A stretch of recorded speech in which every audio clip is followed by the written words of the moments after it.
Hare Krishna, Dandavat Pranams to everyone. Just want to welcome all our viewers today to this Gurudev's Fond Memories program. So we'll just start with Jayadvani and then Kirtan, and then I'll introduce today's guest. Shri Shri गुरु गंधर्विका गिरिधारी राधा विनोद बिहारी जी की जय। श्री ओम विष्णुपाद परम सुप्रयोजाचार्य स्तोत्र श्री श्रीमद् भक्ति वेदांत नारायण गोस्वामी महाराज की जय। ओम विष्णुपाद परम सुप्रयोजाचार्य स्तोत्र श्री श्रीमद् भक्ति वेदांत स्वामी महाराज प्रभुपाद की जय। और एंटायर गुरु वर्ग की जय।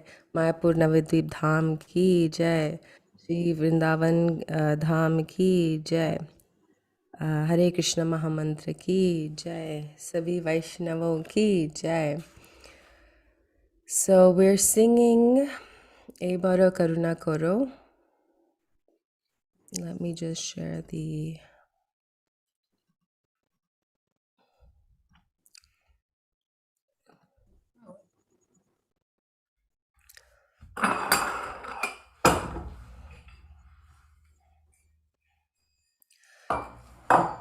E Baro Karuna Koro Vaishnava Gosai Bara Karuna Karo Vaishnava Gosai Patita Pavana Toma Bina Ke Hona Patita Pavana Toma Bina Ke Hona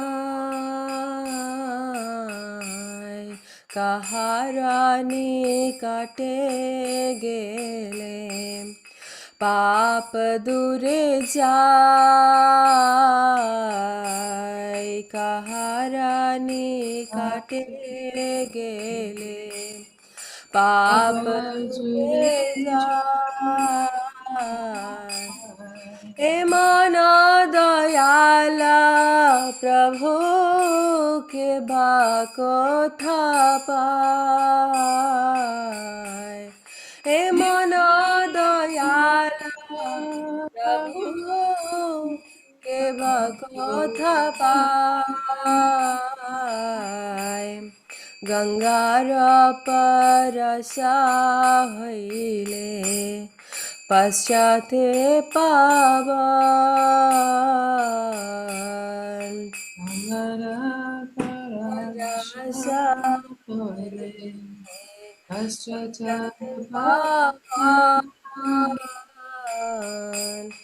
दर्शने पवित्र कराए तुम्हारा गुण दर्शने पवित्र कराए तुम्हारा गुण हरि स्थाने अपराधे तारे हरि नाम हरि स्थाने अपराधे तारे हरि नाम तुम स्थाने अपराधे नहीं कोई दान तुम स्थाने अपराधे नहीं कोई दान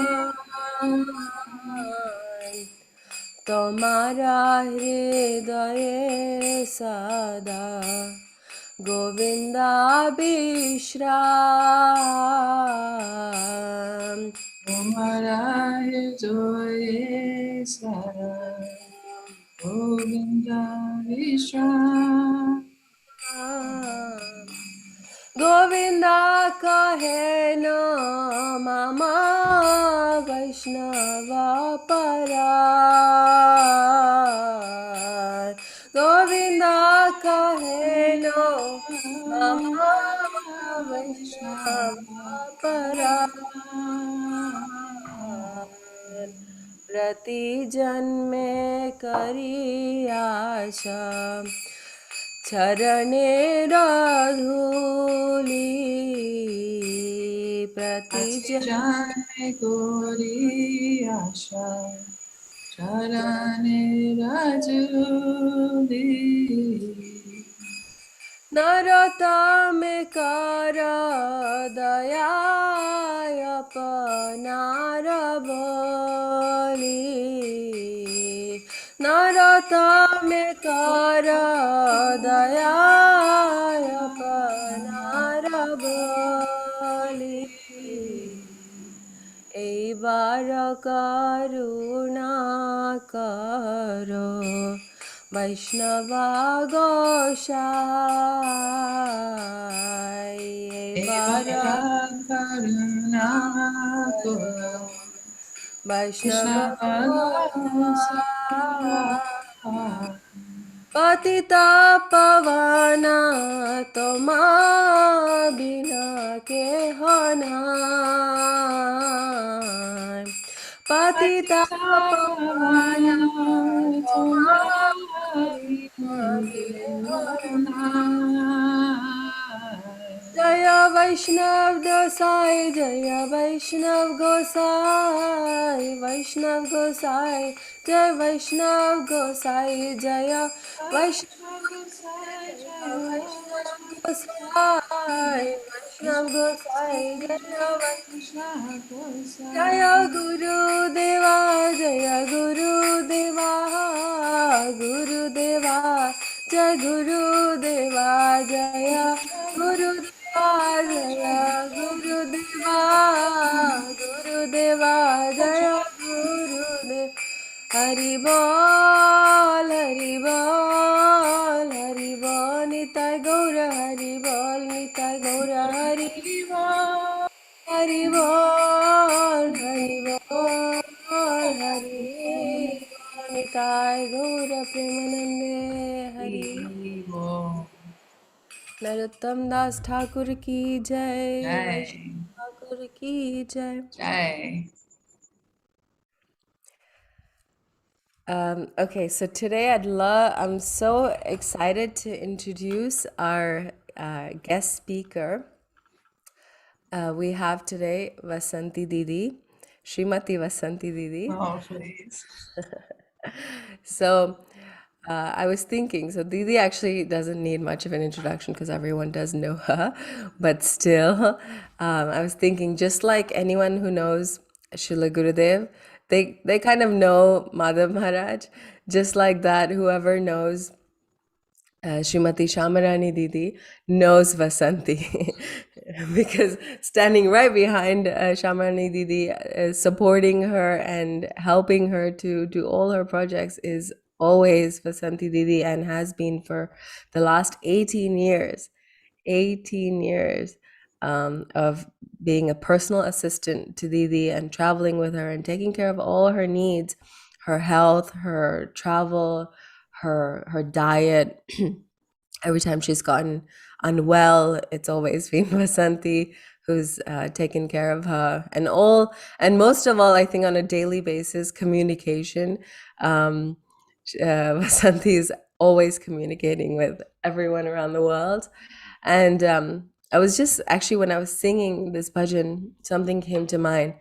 I think it was Bhakti Vigyan Bharati Goswami Maharaj that would say that seva is with responsibility. And when I think about this, it's when you do seva without responsibility, then it's just volunteering, you know? There's no responsibility or commitment there. But when I think about service and responsibility, I can't think of anyone better than Vasanti Didi because she takes full responsibility. She, with her life, she takes care of Didi. And this is something that everyone knows, but I think there's so many things that people don't know that happen like behind the scenes with Vasanti Didi. And that's just a couple of things I'll mention because there's probably so many things that I even don't know. But she's one of the senior members of GBC, no, GVP, GVP, and she's probably the like highest book distributor in the world, I think, or at least the US. She has containers. There's like the bhakti store containers that come in, and then she has her own.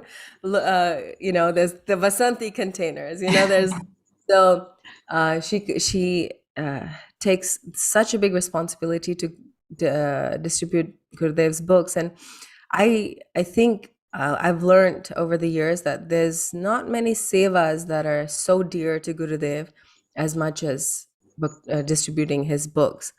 Um, the latest video that I'm currently obsessed with is Gurudev telling that, oh, you distribute 10 books, I will give Shraddha. Distribute 100 books, I will give this. And then, oh, 1,000 books, Ruchi.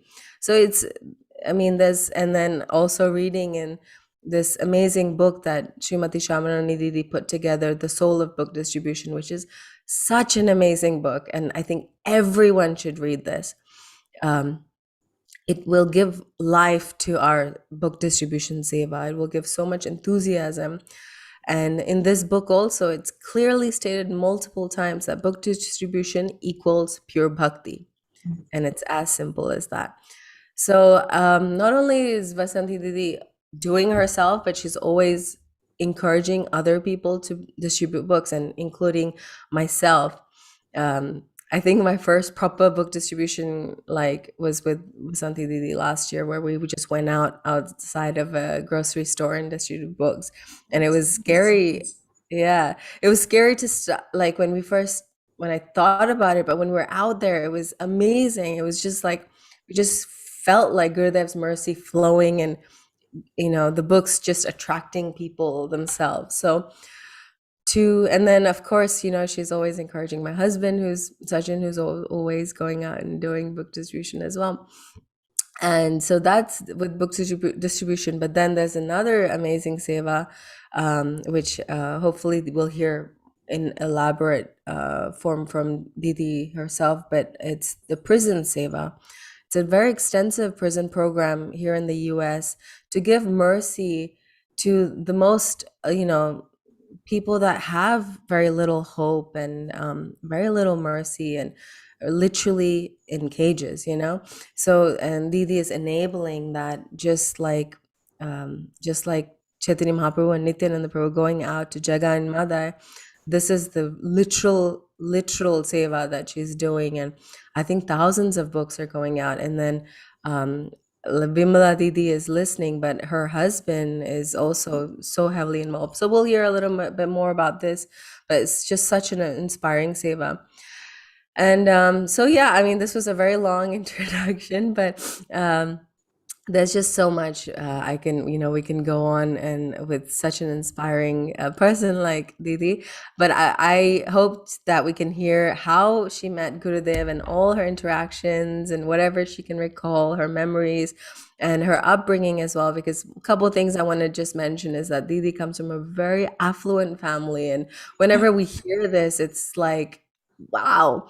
And she, Sachin always remembers, like, she used to sit courtside at the LA Lakers game like that. So this is not a joke. Like, she comes from a very big family, and she has a master's degree in social work. And I thought that was really interesting because she's doing the best social work right now.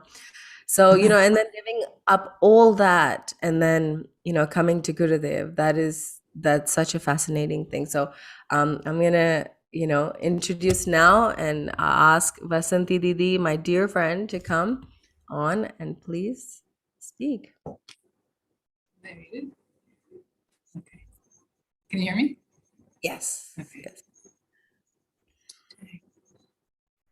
Yanitamandasya Gananjana Sadakaya Chakshurunitam Jena Tasmai Shri Guruve Namaha.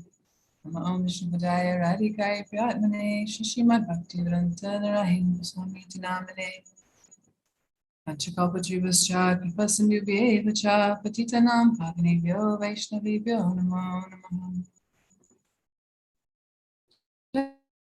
Shri Krishna Chaitanya Prabhu Nityananda Shri Advaita Gadadhar Shri Vasudeva Shri Gaur Bhaktivinda Hare Krishna Krishna Krishna Hare Hare Hare Rama Rama Rama Hare Hare. So first of all, I offer my heartfelt to our beloved Holy Master Nityam Vishnu Pada Sotso Sri Srimad Bhaktivedanta Narayan Goswami Maharaj. Also unto my Shri Guru Nityam Vishnu Pada Sotso Sri Srimad Bhaktivedanta Bharti Goswami Maharaj. Unto His Divine Grace, A.C. Bhaktivedanta Swami Prabhupada, and to all of our Guru Varga, our guardians on this path of bhakti. So, well, I'm a little bit, what do they say, dumbstruck after hearing all of that. But yes, Hari Priya is a dear friend. So thank you so much for all that encouragement, and gave me a lot of different thoughts actually of things that I hadn't thought about that I'll share.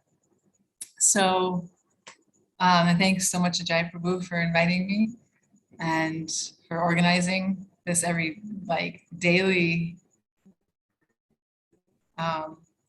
Gurudev memories. It's so beautiful.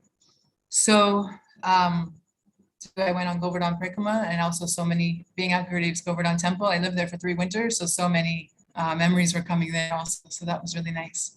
But I'll start with how I met Srila Gurudev, and a little bit, as Hari Priya Didi said, my upbringing. So I was, like she said, raised in an affluent Jewish family in Los Angeles. And I was the only religious person in my family. I loved going to temple. It was a house of God, and I'd ride my bike there, and I'd go 3 days a week. And the rest of my family went twice a year, and for Rosh Hashanah and Yom Kippur, for the 2 major holidays. And I remember as a young kid, that you had to buy tickets to go to these holidays, because we lived in a really rich area. So to go to temple, you had to buy tickets. I was 8 or 9, and I was like, why do you have to pay to go to the temple? Why do you have to pay to worship God? It made no sense to me. That was my first, but I didn't know anything else besides Judaism. So I'm very grateful to Judaism. Definitely brought me close to God. So I would go 3 days a week. I loved it.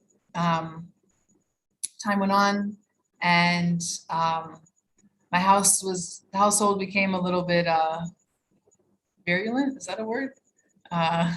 It's the word that just popped in my head. Anyways, there was some turbulence in my household. And so I kind of took refuge at the temple. And then I went to college and just got caught up in total, Cindy, breaking all the. Can I get you to slow down just a little bit? Yeah. Because we have a lot of Indian, maybe people that don't know. Yeah, thanks for that. I have a tendency to speak fast, so No thank you. So then I went off to college, breaking all the 4 regular principles. And then I continued my education. I went to graduate school across the country from where I'm from.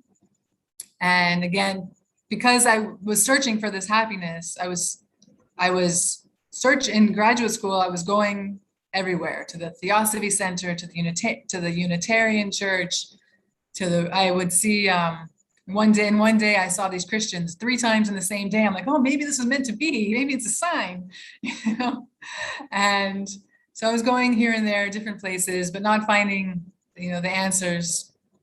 I would go to the Jewish temple, the Jewish services, but it was so boring. And so because I could not find the answers to why, who am I? Why am I suffering? Especially my house family life. Why was there so much fighting? Why is my mother so mean? Why am I born in this family? That I turned, to intoxicants to kind of escape all that, but still on a quest for God. So after I finished while I was in graduate school, my best friend in Los Angeles, Krishnamai, she had started taking martial arts, and she was calling me while I was in graduate school. And she was saying, my martial arts teacher is so spiritual. I can't wait for you to meet him, like this. So I came back after I finished school. 1998, I graduated, and I moved back to Los Angeles. And my purpose in Los Angeles was just to I was going to move to Israel. I thought, I can read and write in Hebrew. I don't understand the language. Let me go explore my roots. And this was my plan. So I was with my parents' house, which I hadn't lived in years and I didn't like living in. And during that time, I started taking martial arts from Shivananda Senadas. And he didn't have, him and my best friend, they weren't married yet. So if you wanted a martial arts lesson with him, you had to pick him up from where he lived, drive to the park, and then bring him back. So we have a couple nicknames for him. And one is JJ, which stands for Jabberjaws. He will speak and speak and speak and speak. He'll just speak and talk your head off. Lots of good things to say, but you know, he goes on and on and on. So I told him I was going to move to Israel. He said, okay, let me teach you some martial arts because Israel's a very dangerous place. So I started doing martial arts with him, and it was, I mean, everything he had to say was so fabulous. And before martial arts class, he would give Harikata, Bhagavad Gita, Srimad Bhagavatam, you know, these concepts that I never heard before, but that were so familiar that I was searching for, you know, that he would say, you know, in martial arts class, you'll get hurt, but the body doesn't get hurt. I mean, the soul doesn't get hurt. Only the body gets hurt. You know, things like that were just, you know, made so much sense. So in the meantime, my parents were urging me to either go to Israel or get a job. So I got a job and I moved out and I started that was 98. For a year, we were all day Saturday, all day Sunday was martial arts and different cardiovascular exercises. So after 1 year, Shivananda said to Krishnamai and I, do you trust me? And we said, yeah. He said, okay, will you come with me somewhere tonight? That might be a little different for you. And we said, sure, of course. So he brought us to the LA ISKCON temple. And it was quite different. In Judaism, you know, they don't believe in idols and idolatry, you know, so the deities, seeing Thakurji was a little odd, and seeing the way people dressed, especially the men, you know, the devotees was a little peculiar, you know, just so foreign. But the kirtan, I mean, the kirtan was just, you know, the first kirtan I attended blew me away. And we started going on harinaam from 1999 till 2000, every Saturday night harinaam, every Sunday night at the temple. And it was the highlight. I only missed twice in that year. And the night I missed, my week was just not the same. So we were at the Prabhupada, there's a huge Prabhupada festival. And we were there, and Krishnamai and I, we were ready to go home, and we were searching for Shiva, and we couldn't find him. So in our search, one lady approaches us on the street, because it's a big street. And one lady approaches us and she was like, girls, can you come to my apartment for a minute? And we were like, okay. When you're new, you think everyone's a pure devotee. So we were like, okay. So we go to this lady's apartment, and she said, I never do this, but my guru is telling me to tell you that he's coming tomorrow. And we were like, okay. And she opens a drawer. We didn't know the politics at that time. So we didn't know that her apartment was owned by ISKCON and she had to be secretive. We didn't know any of that. So she opens a drawer and she takes out a flyer. She said, this is my guru and he's coming tomorrow. And I know this sounds crazy, but I hear him. He's telling me to tell you that he's coming and you need to come. And we were like, we thought this lady was nuts, you know? And we were like, okay. She's like, write this down. I'm like, can't we have and she was like, write it down. So we you have to come. We're like, okay, we got you. So we go out, we find Shivananda. Pardon? You just cut out. Was it just for me, Jai Prabhu, but thoda cut out hua na? I didn't hear. She's breaking up a little bit. Probably if you open that door, Didi, maybe it will be better, probably. Because the signal doesn't come so good in Vrindavan. So if you open the door behind, it might be my. Maybe it's better, probably. Or Windows, maybe. I don't know. Or maybe I'll put my camera off. Maybe it'll give you more bandwidth. I don't think. It's okay. It's okay now. It seems a little better, but you can just. I mean, it was kind of important what you were just saying. I didn't want to miss that. If you want to just repeat, I think the last thing I can recall is, you know, she said, my guru wants to. You know, something, I don't never do this, and I'm giving you the flyer. So we can start from there. Yes. So she tells us to write down the information. We must come. And I said, okay. So we go back out, we find Shivananda, and we tell him this, she invited us to meet some guru. And So we were taking music lessons at the time. We had Krishnamaya was learning mridanga and I was learning harmonium from a Prabhupada disciple who got an order from Srila Prabhupada to continue teaching music. So the next day came, it was a Monday, I believe it was a work day. We both worked. And we said, should we go see this guru or should we go to our music lesson? So we're like, oh, let's go to our music lesson. So we go to our music lesson. And when we get there, the teacher, his name is Murari Hari, his son said, oh, my father's not here. We said, but we have an appointment, we had a lesson. And he said, oh, he went to go see Srila Narayan Maharaj. We were like, whoa, if he went, then we have to go. So we sped there. We sped as fast as we could. And we were a little nervous for a few reasons. One was, why did this lady tell us in secret? Two, like, was it different? Or like, what's going, why wasn't the guru in the temple, in the ISKCON temple? Two, a little embarrassed to say, but it's a good part of the story. We were intoxicated. And three was, yeah, those are the two things. Anyways, we go and we came in and we go in and we sit down and everything was the same. Like we looked at the altar, we're like, wow, there's Srila Prabhupada. And, the deity, everyone looked the same. Thakurji was there and everyone's dressed the same. And so it was the appearance day of Lord Nishingadev. And we had never heard that pastime. And so, when the sannyasis do their little skit and that, so the class was going on and we're like, this is phenomenal. And all of a sudden in the part of the story, Ashram Maharaj says, Shripad Ashram Maharaj says, stop this chanting. And I freaked out. I was like, I turned to Krishnamaya, I was like, what's going on? And then it was all, part of the katha. And it was just phenomenal. Two other amazing things happened that night was I had been, the year I was going to ISKCON, I asked if I could hear a class from a woman because, men and women have different thought processes. And I really wanted to hear a class from a woman. So they told me I could come to the Gurukul. And I said, I work, I can't come. And I'm not a kid, like I can't come to the Gurukul. And then they told me they would introduce me to a Prabhupada disciple and I could go to her house. And I said, I only have Sundays free. I mean, I lived an hour and a half away and was working. So that didn't work out. So then when Gurudev called on Syamarani Didi in this first class I heard, I was just blown away. I was just like, wow. So then at the end of the class was phenomenal. The kirtan was phenomenal. And then when Gurudev was leaving, so the person who actually had told us about Gurudev, her name is Sri Vrinda. She's the mother of Madhu Mangal. Sri Vrinda came up, brought us up, and she said, Gurudev, I met these two girls at ISKCON yesterday, and I just knew that they had to meet you.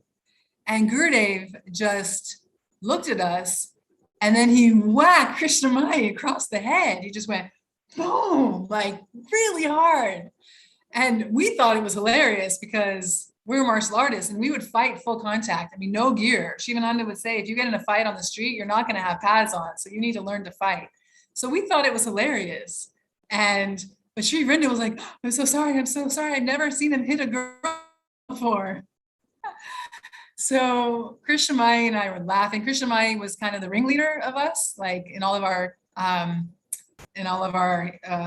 what should I say, breaking of the four regs. she would kind of, I was kind of more of a follower. She was the leader. She'd be like, come on, even when I didn't want to. I was like, okay, So she felt like that's why he hit her. And she said she felt her head spinning for like a whole 24 hours. So, and she said she felt like he knocked the nonsense out of her. So anyways, it was phenomenal evening. And the next day, all the devotees were telling us they're going up to this mountain called Badger. We should come. And we're like, yeah, we're going to come. Anyways, we got back. I was a social worker. I was a teacher. And so we didn't go that year, but we got in touch with all of Gurudev's disciples that were in LA and we started going to the programs. That was in May 2000. Gurudev came back 6 months later. He was traveling around the world twice. So we came back December. And Shivananda didn't come that first night. He was taking care of his son who was 4 at the time. So we all 4 of us went to San Diego and we all got initiated together in December 2000. So I was living in LA and in 2001, I came to Kartik for the first time, life altering, changed my life. 2002, I met Anita, and Anita was going to come to India for 6 months. And she said, oh, you should come with me. And I was like, okay. I didn't really have anything else going on. It's very difficult in Los Angeles in the respect that everyone was grihasta and I was just kind of alone. And even though my best friends are there and we would do everything together, still I thought, let me go to India. So I came to India in 2002 with the idea of coming for 6 months. And then we were on we had heard from the person that was previously traveling with Syamarani Didi that they didn't want to go anymore. So we were on the bus one day on Parikrama, and Anita just finished her mantras, and she looked at me and she said, maybe we could go with Syamarani Didi. And I was like, are you crazy? Like, we were 2 years old devotees, just off of, all the bad things. And I was like, we're just so new, that just doesn't seem appropriate. So anyways, I had a year prior to that, we had started helping Syamarani Didi with some typing seva for her book, The Art of Spiritual Life. 2001, it just came out 2 years ago. But so we went to her and we said, we were thinking that maybe we could go on tour with you. And she is such a hilarious person. For those of you who've gotten to be around her, besides her serious, strict, major sadhu, she's so down to earth and funny. And so she said, well, it doesn't look like Krishna's sending anybody else. So let's ask Gurudev. Let's ask Brajanath Prabhu. So we asked Brajanath Prabhu, and Brajanath Prabhu said we can try it. And at that time, Gurudev would pay for Syamarani Didi's ticket and one assistant. With this, we were getting around the world tickets. So Anita and I put all the money we had left together, and we bought a second ticket. And we went on the first tour, left after Kartik. Our first stop was Australia to December of 2002. And we were so new and we did everything wrong, but it was just the most phenomenal, I hadn't, in ISKCON, I hadn't really heard so much because I was bored in their classes. I loved Shivananda Prabhu's Harikatha. So we had some foundation. I had a really, nice foundation, but I didn't know so much. Anyways, on that tour, our first stop was Australia, and Gurudev spoke. First we were in Brisbane, then we went to Murwillumbah. And in Murwillumbah, there was a rumor going around or someone said that we did it, an acharya of some mat said that Diksha initiation is not required. And Gurudev was really upset about that statement. So he gave a series of classes, which later became Gurudeva Tatma, the book. And he invited Syamarani Didi, he called Syamarani Didi to his room to kind of dictate some things that he wanted her to put in this article in Gurudeva Tatma. So we go in, Madhumar brings us into Gurudev's room, and Gurudev was writing at that time. And he didn't even see us. Like, the three of us were sitting, me, Anita, Syamarani Didi, were sitting there. And Gurudev, he had his table that he would write on, and he had a stack of books, and he opened one book and he was taking some notes, and then he would slam it down.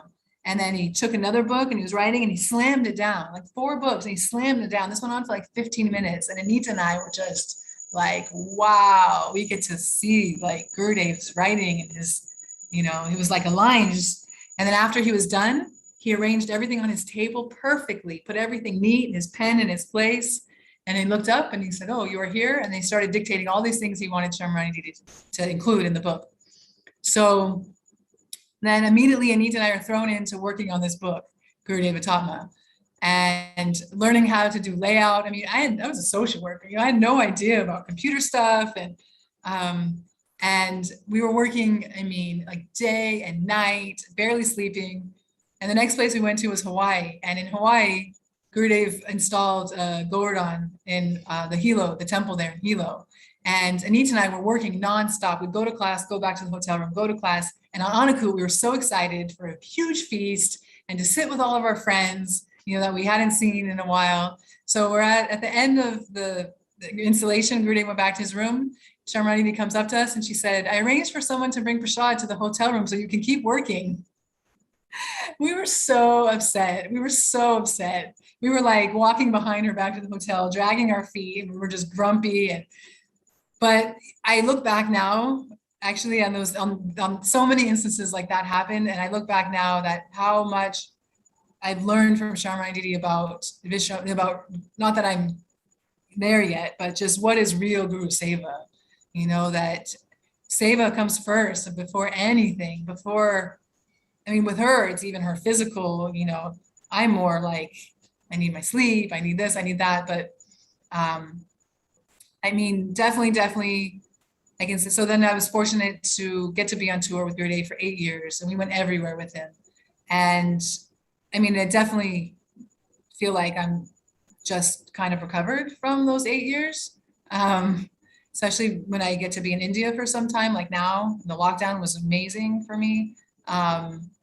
Because traveling on a plane, and you know, traveling on a plane every week, and a different diet, different time zone, you know, Gurudev, it was just so amazing to see how transcendental Gurudev is. Like, he would get to a place, we'd get to a place, and I would be dying for days. Like, and I would think like, oh, now it's midnight in Brazil, but it's, you know, lunchtime here, but I want, you know, I want to sleep or whatever. If it's breakfast time in the other country, I wanted that meal instead of, you know, a lunch meal.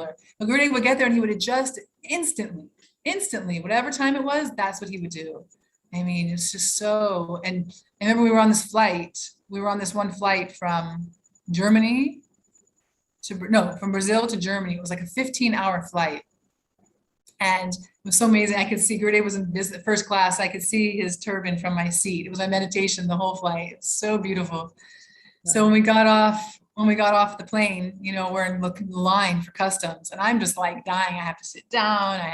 You know, and Gurudev was just perfect. None of his clothes even, you know, moved. Everything was perfectly like ironed. You know how it just, I don't know. They seems maybe like little details, but to me they were just to witness that was just. And he was, as we were in line for customs, he was just japa walking in the queue as we're waiting for luggage, and they would always get their luggage checked because they had a whole kitchen, so all the knives, and then he came out.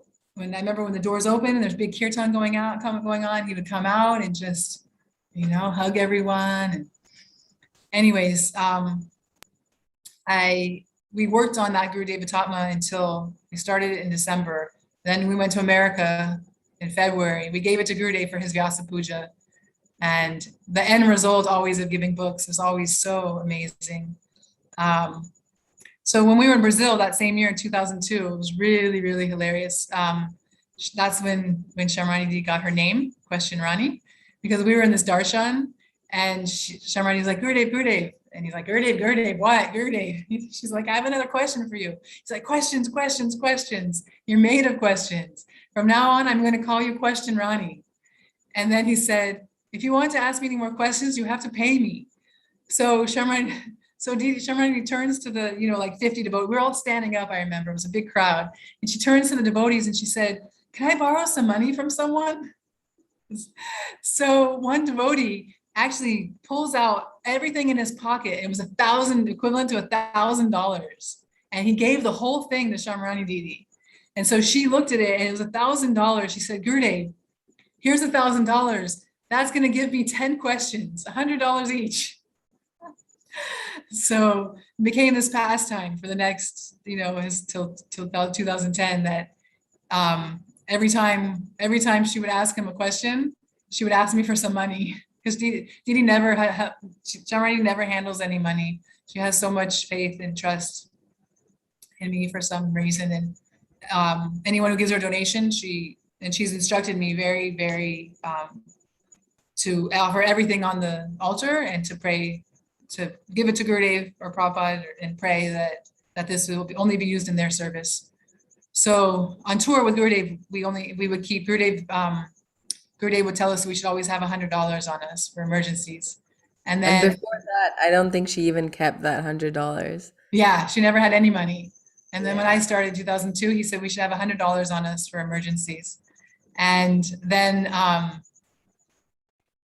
remember the pastime that moved me, one pastime moved me so much. I don't remember who it was, but when Gurudev was preaching with another godbrother, and he kept some money for himself for the bus fare, and he only gave whatever they collected. Maybe they collected 100 rupees. He kept 80. He kept 20 for himself, and he gave 80 to Param Gurudev. And Param Gurudev said, "You don't understand. You're collecting money from, when you give me this money and I put it in my pocket, I purify it, and then I give it back." So we did this with Gurudev always. Everything we collected for our tickets and anything, we would give it to Gurudev, and then Gurudev would ask us if we need anything. So that was really phenomenal.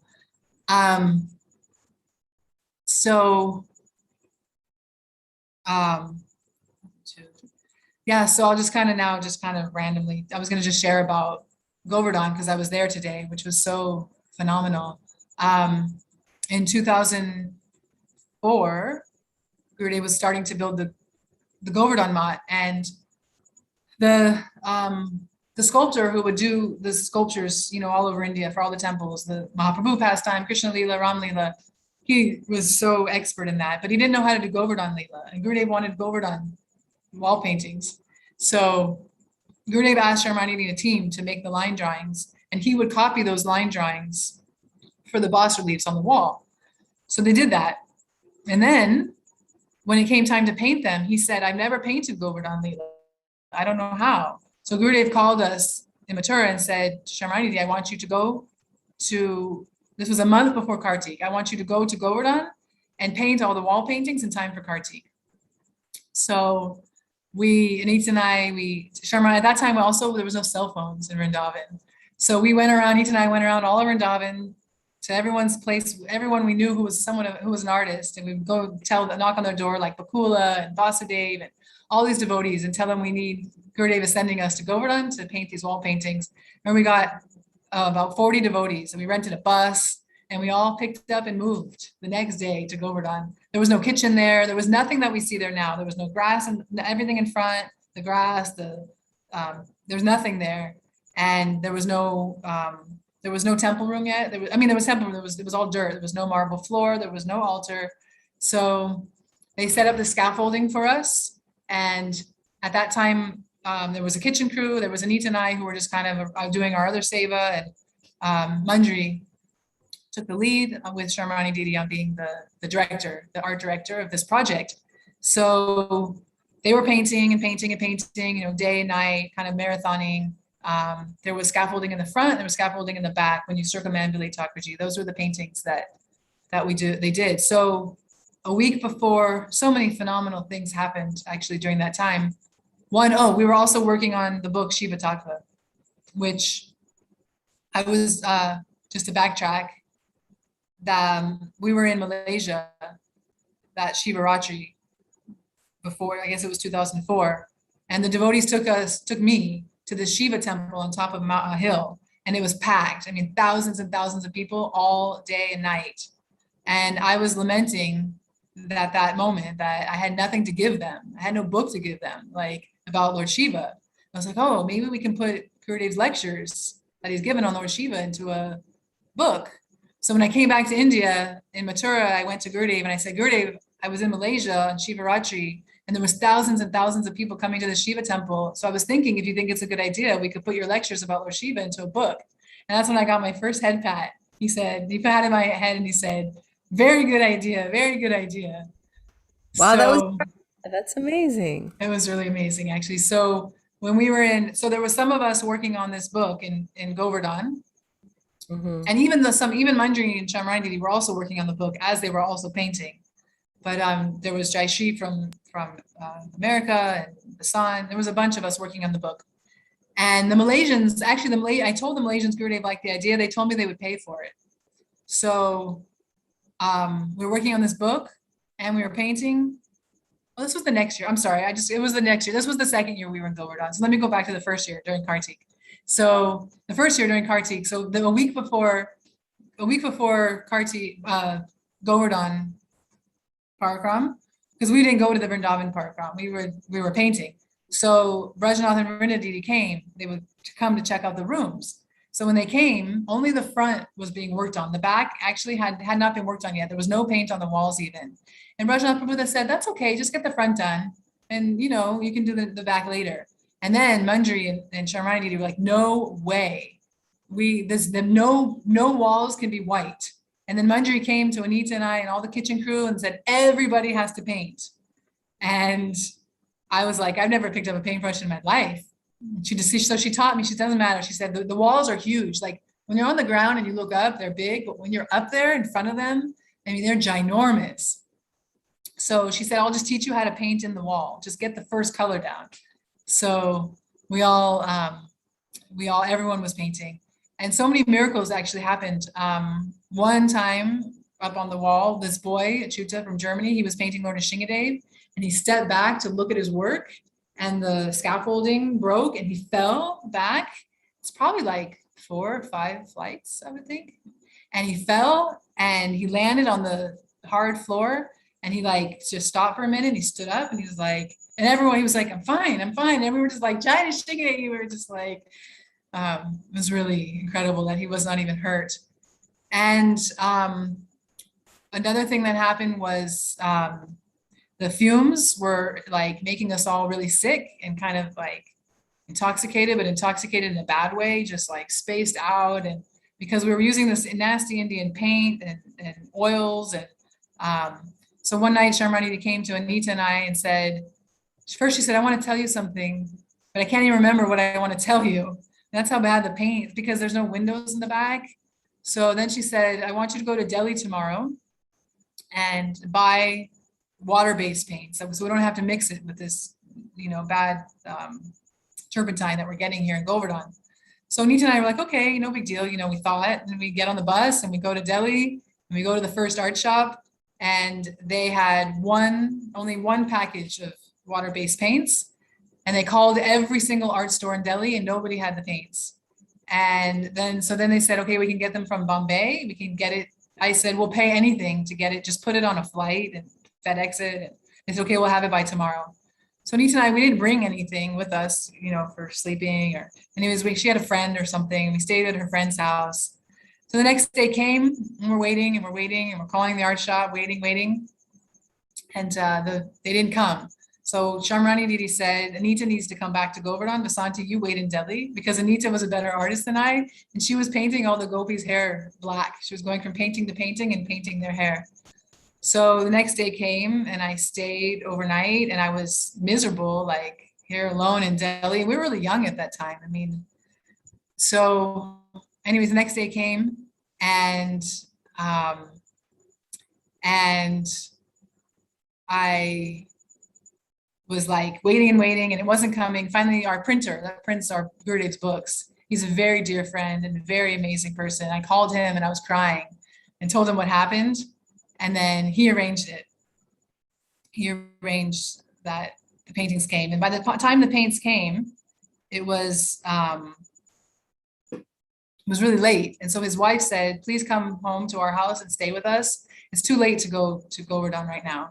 But I knew the artist wanted the paints, and it was a marathon. It was like this huge seva. I didn't want to be in Delhi. I immediately, when I left Govardhan, I felt just really not well. So I said, no, it's okay. And so I just made this prayer to Gurudev, and I said, Gurudev, just please protect me. I know we shouldn't ask like that, but please protect me. So I took the bus back, and I got to Mathura, and it was already dark. And I get off the bus, and I was surrounded by all these rickshaw-wallas, and they were all like, Vrindavan, Govardhan, and charging me all kinds of ridiculous amounts of money. And I just stood there. With this prayer, like, I just know Gurudev is going to protect me. All of a sudden, this like little man, and he was wearing all black, like a black trench coat. It was so crazy. He came up to me and he was like, Govardhan? And I said, yes. He said, come. And he took me and he put me in his Jeep. And he had like his family with him, and he took me to the front door of the Govardhan Mat for 10 rupees. It was just like, yeah, it was really mystical. And I came in, and it was like 10 o'clock at night, and all the artists were like, attacking me and grabbing all the paints and picking me up, so happy. And Anita was like, you stupid idiot, like, how could you come back to Govardhan so late? Because as those of you, most of you here are from India, it's, this is Govardhan. There's dacoits, and it's not safe. So somehow I was protected by Srila Gurudev. And then another amazing Govardhan miracle was that the night before the Parikrama party was coming, Syamarani Didi was still painting Krishna on top of Govardhan, the Anakut painting, and the workers were taking down the scaffolding. So like there was a whole wall of scaffolding and it was coming down and she was still sitting up there painting, finishing Krishna. And I was joking, me and Anita had this joke that all the scaffolding will be down and she'll be holding on to the painting, you know, the wall painting, still painting. So actually a few days before, Syamarani Didi had sent me to Vrindavan to tell Gurudev, to ask Gurudev for a miracle. She said, go tell Gurudev that we need a miracle because the paintings aren't going to be done. And so I did it. And I told Gurudev that. And he put up his hand. He said, it will be done, or my blessing, something like that. So this was going on, the scaffolding was coming down and I was taking pictures. You know, at that time we had a old school camera. As I was taking pictures, all the workers wanted to see the picture. Cameras were so, you know, there was no cell phones yet. So to see a camera, you know, a nice modern camera, and to see the picture in the camera, the workers were getting so enthralled that they stopped taking down the scaffolding. And Dinabandhu Prabhu was there and he started doing a kirtan, and we were like, all the devotees and all the workers, we were doing kirtan. Syamarani Didi finished Krishna on top of Anakut, and then she came down. And the workers were dancing, they were in bliss. They even forgot to take down the rest of the scaffolding. And in the morning, they finished it. And then Gurudev came, and we took this tour with Gurudev, and Gurudev was so happy. I mean, so much of it wasn't done, but it looked done from down below. But like some of the gopis had no eyes, and I mean, there was so much to be done. Gurudev was so happy, and he, with Balaram on the Das Avatar on the back, he said Balaram should be more carefree. He didn't look carefree enough. And then the next day, Syamarani said, okay, I'll immediately fix it. So she immediately fixed Balaram's look. And then the next day, Gurudev came out and he said, I never come out of my room at this time, but I came to see Lord Balaram. And then he looked and he said, yes, now he is carefree. It was really, really sweet. So then that summer we went on his tour with him. And then some of the artists stayed and continued painting. And the next winter we stayed in Govardhan to continue painting. So as we were painting, we were also that time working on the Shiva Tattva book. And like I said earlier, the Malaysians told me that they would fund it. So I was writing them, and they weren't replying. So Syamarani Didi told me, I don't think we're going to be able to print because we don't have the money. So I was going every day to Chakreshwar Mahadev. It was just a 15-minute walk from Armat. And I was going to Chakreshwar every day and praying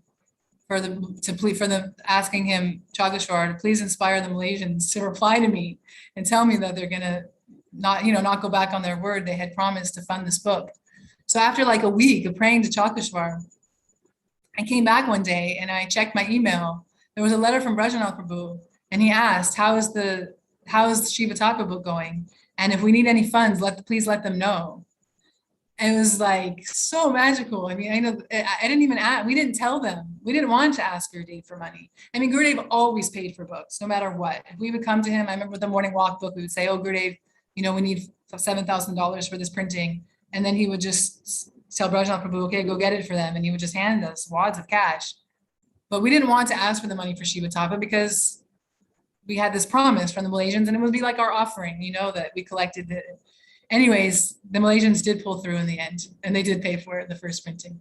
So we went to the printer. When the book was done, we went to the printer. We were leaving. We had a week, or like we had a week to do all the work at the printer. And then Syamarani Didi and I were going to meet Gurudev in Hawaii for his Vyasa Puja. So the printer was closed. I forget, maybe it was the Independence Day. It was a holiday that everything is required to be closed in India. So our printer locked us in, so no one would know we were there, because Syamarani hadn't finished proofreading the whole book. And so she proofread, and it was freezing. It was winter, it was cold, and it was three of us, me, Jayashree, and Vasant Prabhu. And me and Jayashree, we were sleeping. Syamarani spent like 18 straight hours proofreading the whole book in the printer's office. Me and Jayashree and Vasant, we were sleeping on these freezing cold like metal chairs. And then I remember one night, it was in InDesign, so she didn't know how to use InDesign. And one night it was like 1 a.m, and she was like, help, I need help. I messed something up.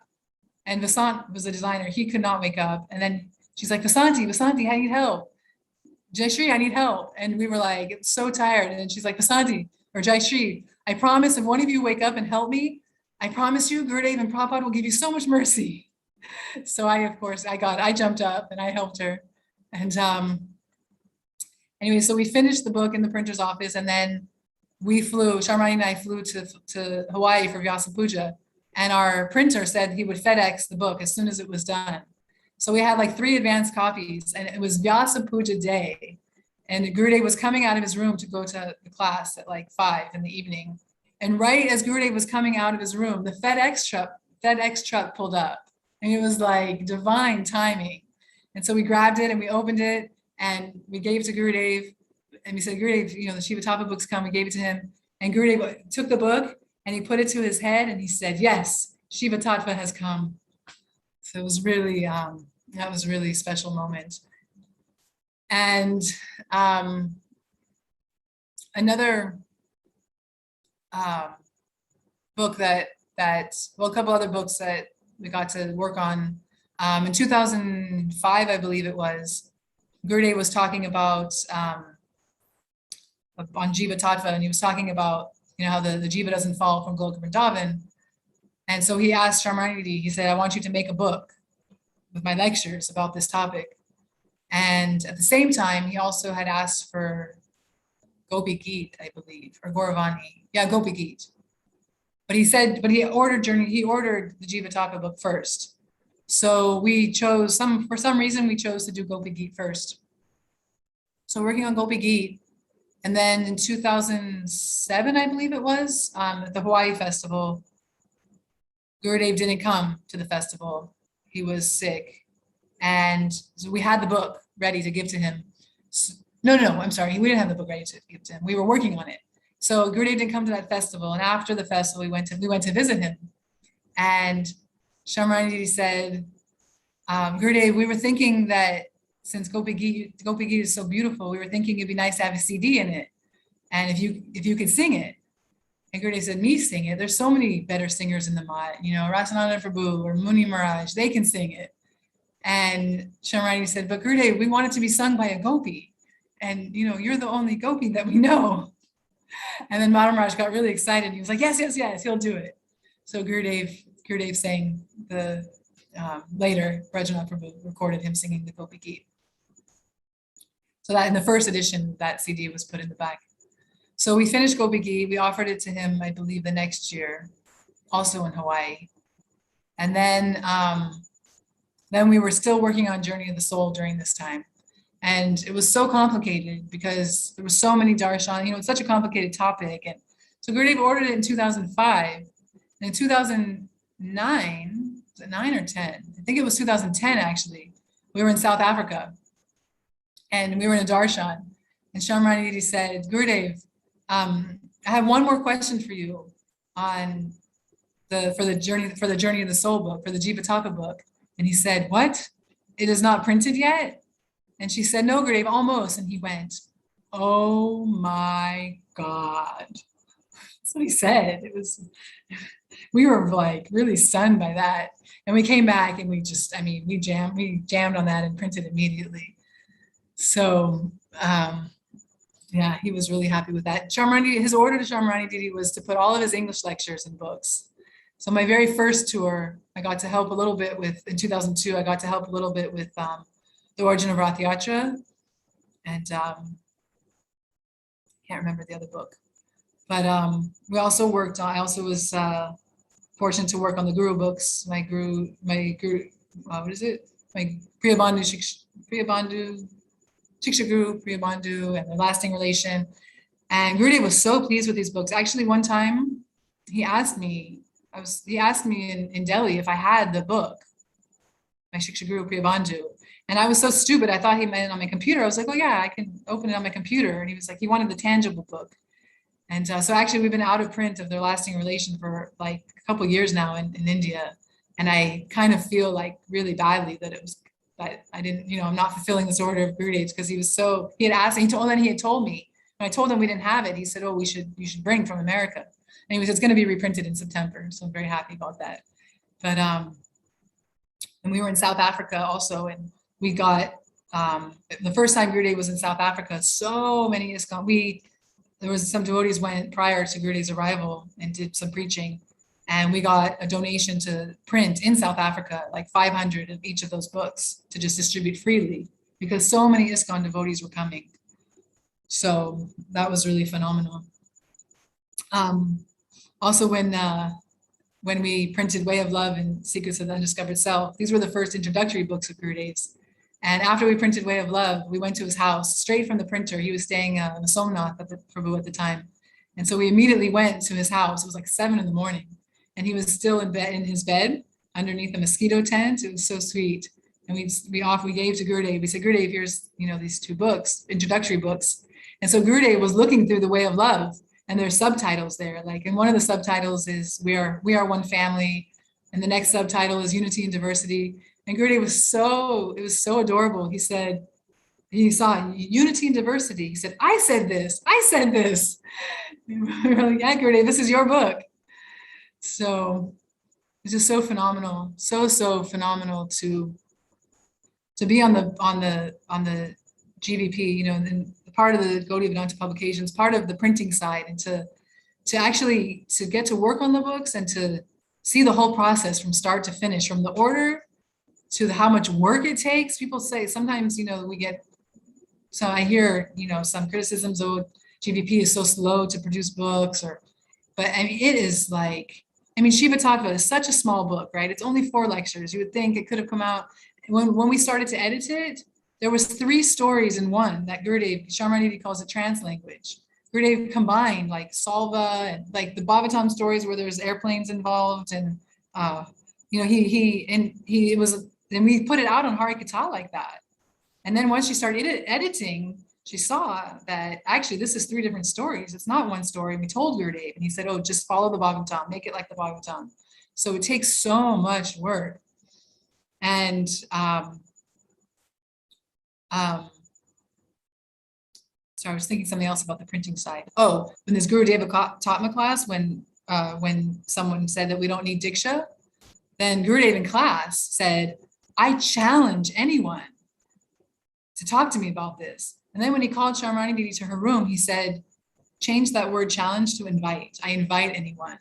So sometimes people, will just, because we've experienced this, the Hindi team and the English team, that they say, oh, why do they change Gurudev's words, or what, without coming and sincerely inquiring from us, but there's been hundreds of darshans that the English team, especially Vaijanti Mala Didi and Syamarani Didi, and then the Hindi team with, Madhav Kriya Prabhu and Sananti Maharaj, at that time he was Krishna Kripa when he was working on books, and Amal Krishna Prabhu, they have these darshans with Gurudev, and Gurudev changes things after the fact. So anyways, so to get to be on the publishing side is incredible. And then to get to be on the distribution side, as Haripriya had mentioned at the beginning, it's just something about, like, I love touching the books. I don't know if Shiva and Krishna Mai are on or not, but they always say, like, so we have a book sponsorship program.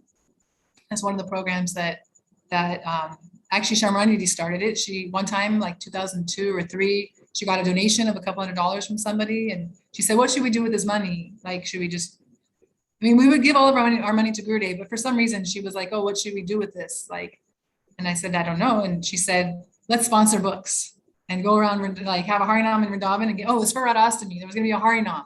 She said, let's sponsor books for the harinaam and just give them out. So that was the start of the sponsorship program.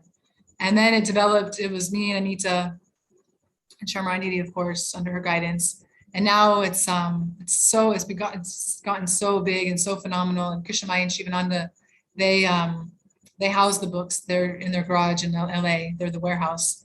And they know, like, if they can't find me, I'm probably in the garage, because I just love being in there. I just love looking at the books and touching the books. And even here in Vrindavan, I send out books. I just love something about, every box, let's say a box of Way of Love, there's 200 in a box. There's somebody's name on each book, So some soul, some suffering jiva is just waiting to get their life altered.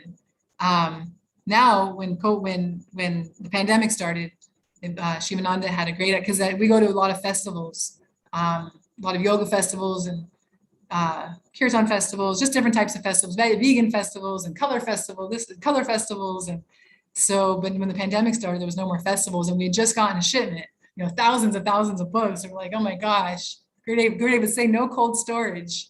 So Shivananda actually very brilliantly said, why don't we do, because our motto is any amount of books for any donation. So Shivananda Prabhu said, why don't we do that online? Any amount of books for any donation. So we did that. And it was amazing. It was phenomenal. I really feel like book distribution has gone up so much also.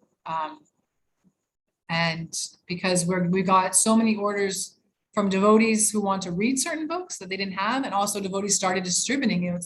Seeing the pandemic, people are suffering. Now there's these free little libraries, and so yeah, we're actually on our second shipment in 1 year. I usually do one shipment that would last 2 years, and this year Krishnamaya and Shivananda did the Badger Festival for the first time because Radha Dasi was not in America, so we're going to have our second big U.S. shipment in 1 year. So it's a really phenomenal program actually, because the book sponsorship program also sponsors the books. Devotees give donations. A lot of devotees, there's two ways of funding. Devotees give donations for us to distribute books. And also as some people will give more, someone gave me $100 for a Prem Sampu that cost me but they love the program. So they'll just give more than what their books are worth. And then at festivals or some people will give take one of everything and give $5. So it all balances out. But the people who give donations also has sponsored that we have books, sets of Gurudev's books in over 600 libraries and prison libraries. And we have sometimes one devotee likes to get books in women's shelters. And we did a couple of rehab centers. So wherever books can go, anyone's inspired to put books, we'll sponsor those books. So that's a really, really phenomenal program. And Gurudev was really, really pleased. Actually in 2009, I believe it was, Anita did the first proper report of how many books went out, how much money came, how much it cost, how much money came in. And Gurudev was so pleased with it that actually he patted her on the head and thanked her. And she was so happy because she said, Vasanti would always get the head pats. And Anita is such a non-envious person. I mean, she's so phenomenal. She was like, finally, I got my head pat. So that was really incredible. I wanted actually to touch on, I told about the Govardhan paintings, but I wanted to share a little bit about the other paintings that Syamarani Didi did. Before you do that, Yes. Can you just tell us a little bit, because I feel like this is so inspiring for people that maybe don't do book distribution to start. So maybe you can tell us a little bit about the book, the Soul of Book Distribution. Oh yes. And also if say how can I start book distribution if I haven't ever done it before? Okay, great. Yeah. Well, actually, I want to also tell you that when we were living in Govardhan, working on those paintings, we would write to Gurudev, and Gurudev told us that Govardhan is so crowded from Ekadasi to Purnim. He said during that time, the girls and boys in the mat should go and distribute books during that time. So that was really, I think that was one of my first direct orders to distribute books, was in that Govardhan time.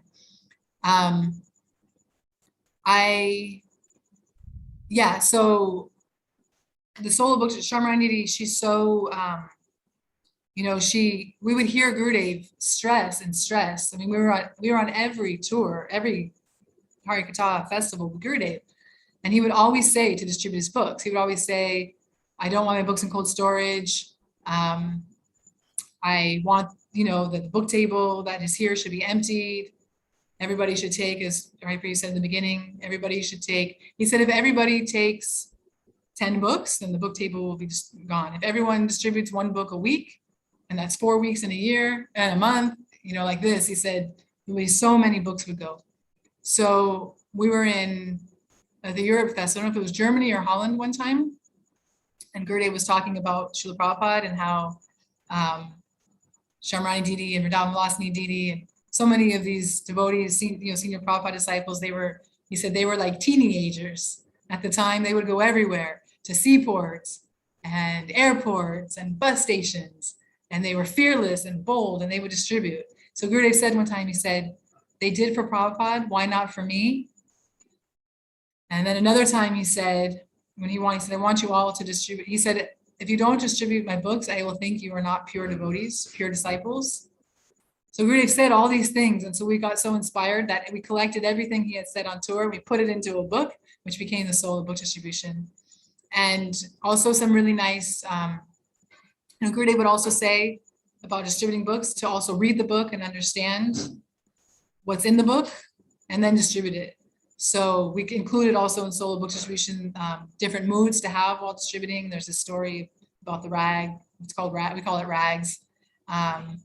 Just different stories we kept in there about how to have a proper mood while distributing. Because Gurudev really stressed, and I think that's what's something so special is that it's not just a money-making endeavor, but Gurudev also said, you can make money distributing books and use that money. He was telling the Ganga Matas or someone, use that money then to come be in the Dham with me or to come on tour, to travel. Or, so to read the books, understand what's in the book, distribute the book. So, so Syamarani says, if you read Soul Book Distribution and you don't feel badly that you're not distributing books, you will after you read the book. And Pardon? It happened to me. Oh yeah, and now look at you in such and so much. Besides having the warehouse for Bhakti store, so she did the same thing with the Harmony book. She would hear Gurudev over and over and over at every festival saying, not to quarrel, not to criticize, and then so many people would come to her with complaints about this devotee or that devotee. So she was finally I'm just going to put it all in a book, and if anyone comes to me complaining about any other devotee, I don't want to hear it. Syamarani is so strict with criticism. I mean, I say one little thing, and to me, it didn't seem like a criticism. I get in so much trouble. So she put everything in the Harmony book, and she said, she'll tell people, go read this, and then come back to me. So, with the sponsorship program, it's also really nice because we'll give people a kickstart, like different brahmacharis or different temples. We'll give them a kickstart of books, like a box or two of books. And then we'll say, any Lakshmi that you get from book distribution, then use that to continue to buy books. We never say no to anybody. I mean, sponsorship is just such as Krishnamai, I think, named it, or maybe with Anita. Anyways, we all call it anxiety-free distribution. It's just to, flood the world. The Gurudev said that his books, he wrote a letter to Kanayalal in Germany, that my books will be my legacy. So to flood the world with Gurudev's nectar. And we were in the Fiji airport once, and Syamarani said to Gurudev, oh, Gurudev, some people say that your books are so high, that people won't understand them. And Gurudev said, all for all. And so she said, what do you mean? You mean all books for everyone? He said, yes, all my books for all people. And we see this. I mean, we see those of us who distribute books. I know Sachin's experiencing this, and Krishnamai and Shiva, and so many people that their first book is Prem Samput or Gopi Geet, or it's a whole, people are involved. It's, it's like, even, Gurudev would say if Srila Prabhupada was physically here, he would continue, this is what he would be speaking. He wouldn't still be speaking, you're not this body, you're not this body. Even though I know for myself, I think I'm the body. So I need to hear I'm not this body. But, to give these other sweet books. So, distribution ki jai. I'll just tell a few more sweet things about Syamarani's paintings, because getting to, as Hari Priya spoke so beautifully after Syamarani spoke about even, the few months you got to have that glimpse into the Kunj Kirtan world. Watching Syamarani paint is like, sometimes I had a really hard time balancing being the mother and wanting her to go to bed and, not get sick. And then her absorption in the painting, she'll say, I don't realize anything. I'm a paintbrush, da, da, da. But I mean, you can't paint like that and not see it. It's not possible. So I remember one night we were living here in Gopinath Bhavan, and she was painting Radha alone. And I left her room at 10 o'clock at night, and she was, put her to bed, and, it was all she was going to bed. And the painting behind Radha alone had lotuses. It was water with lotuses and lily pads. And I came back the next morning, I said goodnight. I came back the next morning, 8 in the morning. all the lotuses and lily pads were gone. And now the painting became waves. And my first thought was like, when did you do that? She's not supposed to stay up all night because she would get sick. So she had a realization that she's laying in bed that the nice lotuses and lily pads didn't match Radharani's mood. Radharani's feeling turbulent. You know, she's in distress. She's in separation. She's thinking, without Krishna, what's the purpose of my life? And she's like, so there had to be waves behind her, turbulent waves to match her mood. So she took out all the lotuses and all the lilies and put in their waves of Radha actually. So that was really incredible. I mean, Syamarani could just sit for 12, 15 hours straight and paint. Like, I would bring water or bring a drink, put it next to her. I'm like, here's your water. I'd come back hours later. She hadn't even touched it. I mean, she would not remember her body at all. I mean, I had to physically pick up the cup, put it to her mouth. So when we were painting, like I'm part of it, I don't paint at all. But I just say we because I arranged my seva. My painting seva was to arrange the paintbrushes and the paints and the canvases, and it's awesome. But as she was painting, I mean, when she was painting this Bhagavat Arkam Richi Mala, it's Swarup Damodar is having, Bhaktivinoda Thakur is having a vision of Swarup Damodar. And Swarup Damodar is telling him the most important verses of the Bhagavatam, and to put these verses in a book, which became Bhagavat Arkam Richi Mala. So every time she was painting in Govardhan, and every time someone came into the room, they'd be like, oh, Mahaprabhu. And she's like, no, it's not Mahaprabhu, it's Swarup Damodar. So then she got, like, after the fifth person said that, she was so annoyed. So she went to Gurudev and she said, Gurudev, everyone thinks this is Mahaprabhu. So how can I make him look like Swarup Damodar? So Gurudev said, just make him look like Swarup Damodar. And she said, but how? I don't know how. She said, you're seeing Swarup Damodar. Can't you tell me what you see? And then Gurudev said, oh, make him with some stubble. So she did that. And then he became Swarup Damodar. But then Gurudev said, but I'm not happy with Bhaktivinoda Thakur. He doesn't look like Bhaktivinoda. And he said, why don't you follow the picture that's on the altar?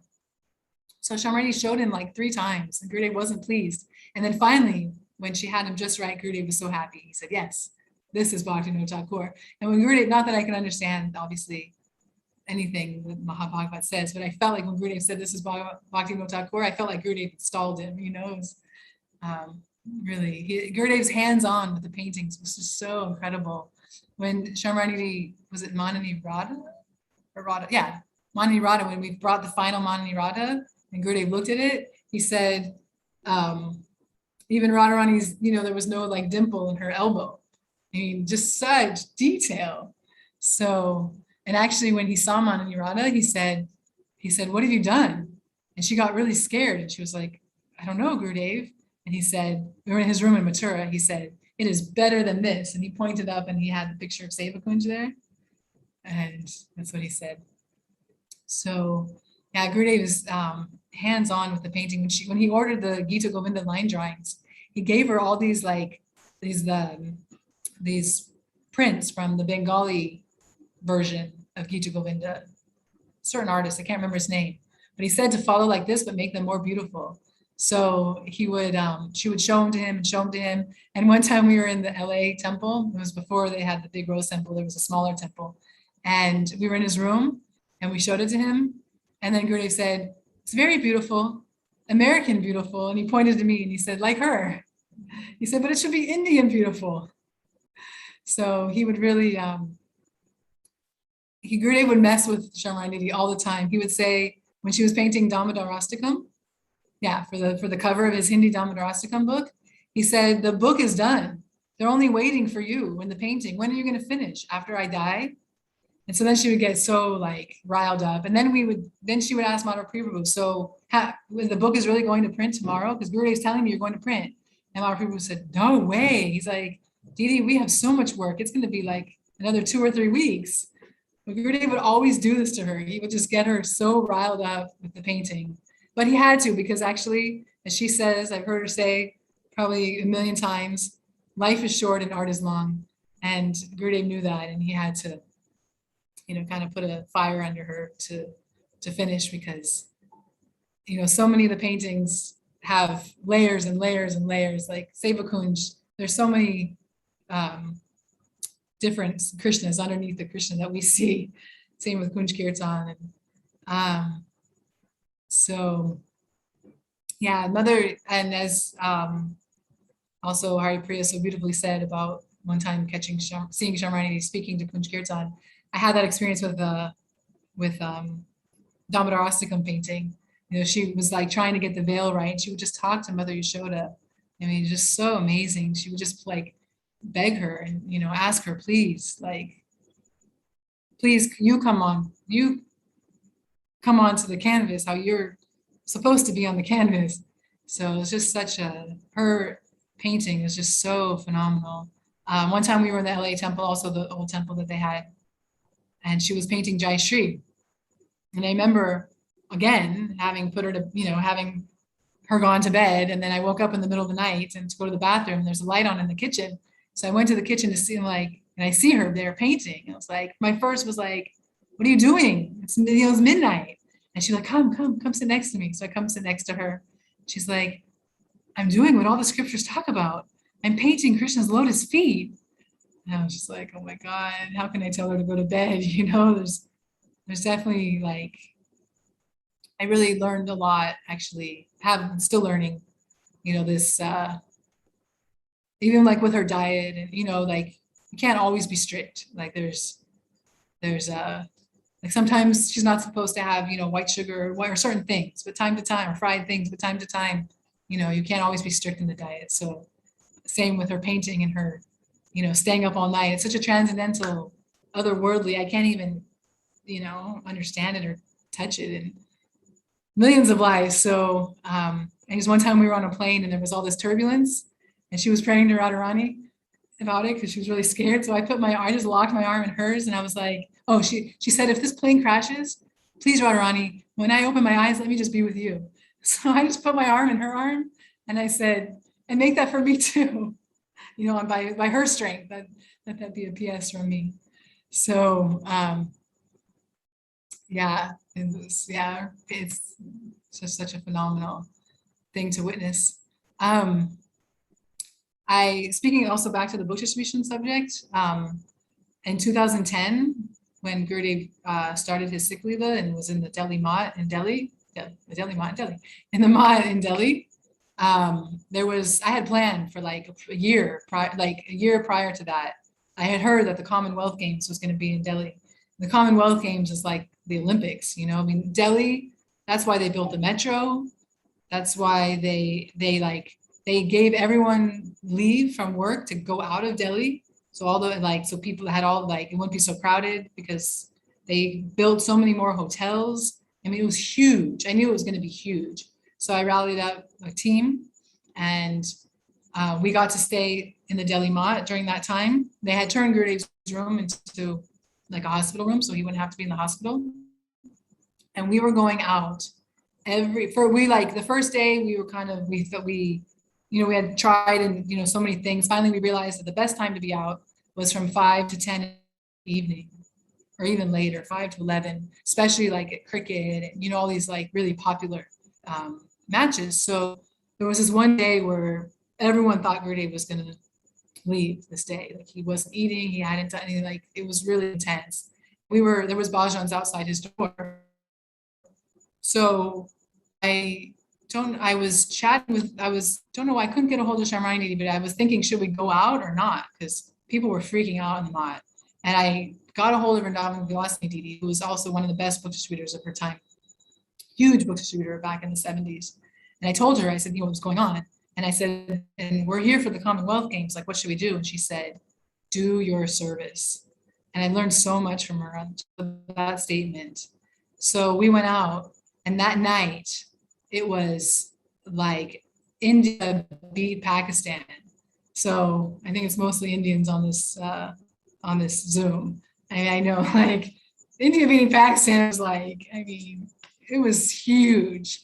And so we were what was amazing was there was ISKCON devotees there distributing. And one of the first devotees I ever met in the LA ISKCON temple, his name is Bhakta Avatar. And he is just such a phenomenal devotee. He just the sound of a cartel, and he starts dancing. And he's just constantly dancing. He would just twirl and twirl and twirl as kirtan is going on nonstop. He was there. And so he said, I heard about your Gurudev. Let's do kirtan for him all together. We all did kirtan, and these boys, he had a bunch of boys with him. They started distributing Gurudev's books. They're like, oh, give us stacks. And so and as everyone came out of the auditorium, and they were like, yeah, India, go India, India won. And they were like, they would see us with tilak, and they would all take books and just throw money at us. And we're like, thank you for representing our country. And I mean, they were like so proud of us for being there. And then Bhakta Avatar said, can I come have darshan? And I said, yeah, just come. And he was like this most austere. He just came and he slept on the balcony. We would get back, we would do kirtan on the metro the whole way back to the Mat. And the whole metro would be singing. I mean, cars, like 4 cars down, huge kirtans. And we'd get back at like midnight. And then we get up at 4 for Mangal Arati. And that was for 1 week straight. It was so, so magical. So then obviously Gurudev didn't disappear during that time. And after the whole Commonwealth Games was over, I had a bag. We had a huge bag full of rupees. And rupees are kind of dirty sometimes and kind of, curled up. And so we had just this huge, I didn't even straighten them out or put them, Krishna Maya is on. If she was here, she would have organized them all, because she knows how much Gurudev liked to organize money and all the tens, all facing the right way. But I asked Rajnath Prabhu if we could give the money directly to Gurudev. They weren't letting anyone in his room. Only they would open the curtain for us to see him and then close it. So we were at Rajnath Prabhu said, let me see. So then they would bring also Gurudev out onto the balcony, and we'd be down in the driveway and we'd get to see him. He would wave and stuff. So we were all at the door. It was like a team of 8 of us, and we were at the door of his darshan room. And Rajnath Prabhu said, Vasanti, if you want to give the money, give it now, and only you can come in. And at that time, my heart kind of dropped, because I was like, and I told him, I said, but Rajnath Prabhu, everyone here did so much. We were sleeping like 3-4 hours a night, going out late. They all distributed so much. And Rajnath Prabhu said, we could have kept Gurudev in the hospital, but we wanted him to be in his own temple. So we made it so everyone could sing outside his room and see him when the curtains open. He said, so it's now or never. So I had to, I did it. So I went into Gurudev was on the balcony at the time though, so everyone below could actually see. So I said, Gurudev, we just finished the Commonwealth Games. It was like, it's like the Olympics, and this is all the donations. And I gave it to Gurudev, and then Gurudev put his hand on top of the money. He put his hand in the bag and he tapped it 3 times. And I just got this, like this surge, and I felt that he was blessing all these sincere souls who donated from their heart, And that was my last in the room darshan, I think. No, I had one more darshan with him. Actually, when the morning walk book, what time is it? Can I have 5 more minutes? I'll tell the story of the morning walk book. Yeah, go on. No worries. Because that's a huge book, actually. And and that was my last darshan. Gurudev was giving him, in the room when he came out in Govardhan.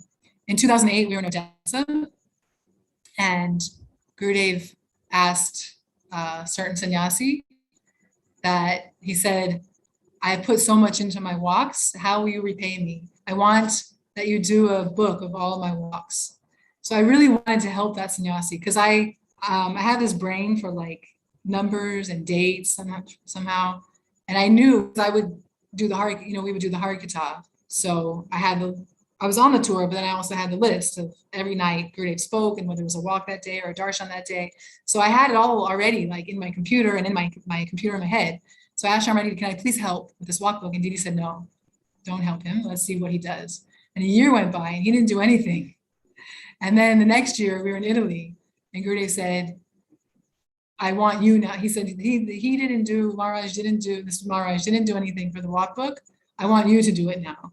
And so I was so happy that we got the order, because I really wanted to work on that book. So we were in Brazil in 2010, and I was alone with Gurudev in the room. I had to bring him something that someone sent with me from the previous place, some money or something. And I went to his room and brushed off and said, yeah, just go in and give it to him. So I went in and I said, Gurudev, so I was the first editor. I would hear, after they were transcribed by someone else, I would hear the walk and I would go over the first layer. And it was, you feel like you're on the walk with him. And so I told Gurudev, I said, Gurudev, I know that the disciple can never thank the Guru. I mean, really, how can we, we're so indebted. How can we ever thank Shri Guru for saving our lives? I said, but I don't know any other words. So I just want to thank you for allowing me to work on your walk books. I feel like I'm there with you. And then it was so cute. Gurudev got this like boyish smile and he said, yes, I have told so many important things in my walks, especially in Badger. So that was really working on his walk books. So the first one that came out was 2008. And it also came, we finished the printing of that when he was in Delhi, in the Delhi Mott, 2010. So we got to bring it into his room and he would, Mataprabhu was there and holding it. We were flipping through and showing him the chapter pages of all the places where he was. And yeah, that was really phenomenal. And then, of course, after that, we did 4 more years, 2007, 9, and 10. So the last place Gurudev went, actually also one more phenomenal thing was in 2010, we were in Russia. And it was so hot. It was like India hot. It was so intense that forest fires were popping up everywhere. And Shripad Nimi Maharaj called Gurudev in India and said, Gurudev, we don't think it's a good idea for you to come. It's so hot and there's fires. And Gurudev said, no, I am coming. And so I remember like me and Govinda Priya was traveling with us at that time. All we could do all day was, all we kept saying was, I'm so hot, I'm so hot, it's so hot. We were having like 3 ice creams a day. And we were just like, so hot. And Gurudev came. And they had set up this like yurt or something. And Gurudev came, his evening program was always at like 5. And he came in and it was so hot in there. And he turns to Brajnath Prabhu and he said, who brought me here? And he got up and he walked out. And we were all crying. Everyone was crying. And then he said, then we got the notice, Gurudev will come at 5:30 in the morning for class. He won't come in the evening. It was too hot. So then on the last day, there was initiation and there was over 100 Russian initiates. And when I saw that, I was like, wow, this is why Gurudev came, just for them in this heat. And it was really such a beautiful sight to see. So yeah, I'm like, what's his name? King Vic, there's a king, one king, Vikramitya. And he had there was one time a madman came and put a skull on the table and said, oh, this king had like 9 counselors. And this madman was like, oh, if your counselors are so smart, can they tell me if the person whose skull this is foolish or wise? And then 8 of them tried and 8 of them were like, I have no idea. And then Kali, I think it was Kali Krishnadas. Anyways, the 9th counselor came and he said, oh, and he took a, the brooms, the Indian brooms, what are they made of? Like coconut stick, like coconut. Yeah, like a straw type. Yeah, straw. Yeah. Took the straw and he put it in the ear of the skull and it came out the other ear. He said, oh, this person was foolish. And they're like, how did you know that? He said, because it went in one ear and out the other. But if it went in one ear and would have gone down to the heart, then we would have known that he was wise. So I'm like that skull where it went in one ear and out the other. But somehow I feel like I am still in the ICU, and Gurudev allowed me to travel on tour with him for 8 years. And I got to witness so many beautiful, beautiful leelas and somehow use my education. Everything can be dovetailed in Krishna service. So got to work on the books and my social work degree. I get to go into prison and just see everyone as a suffering jiva.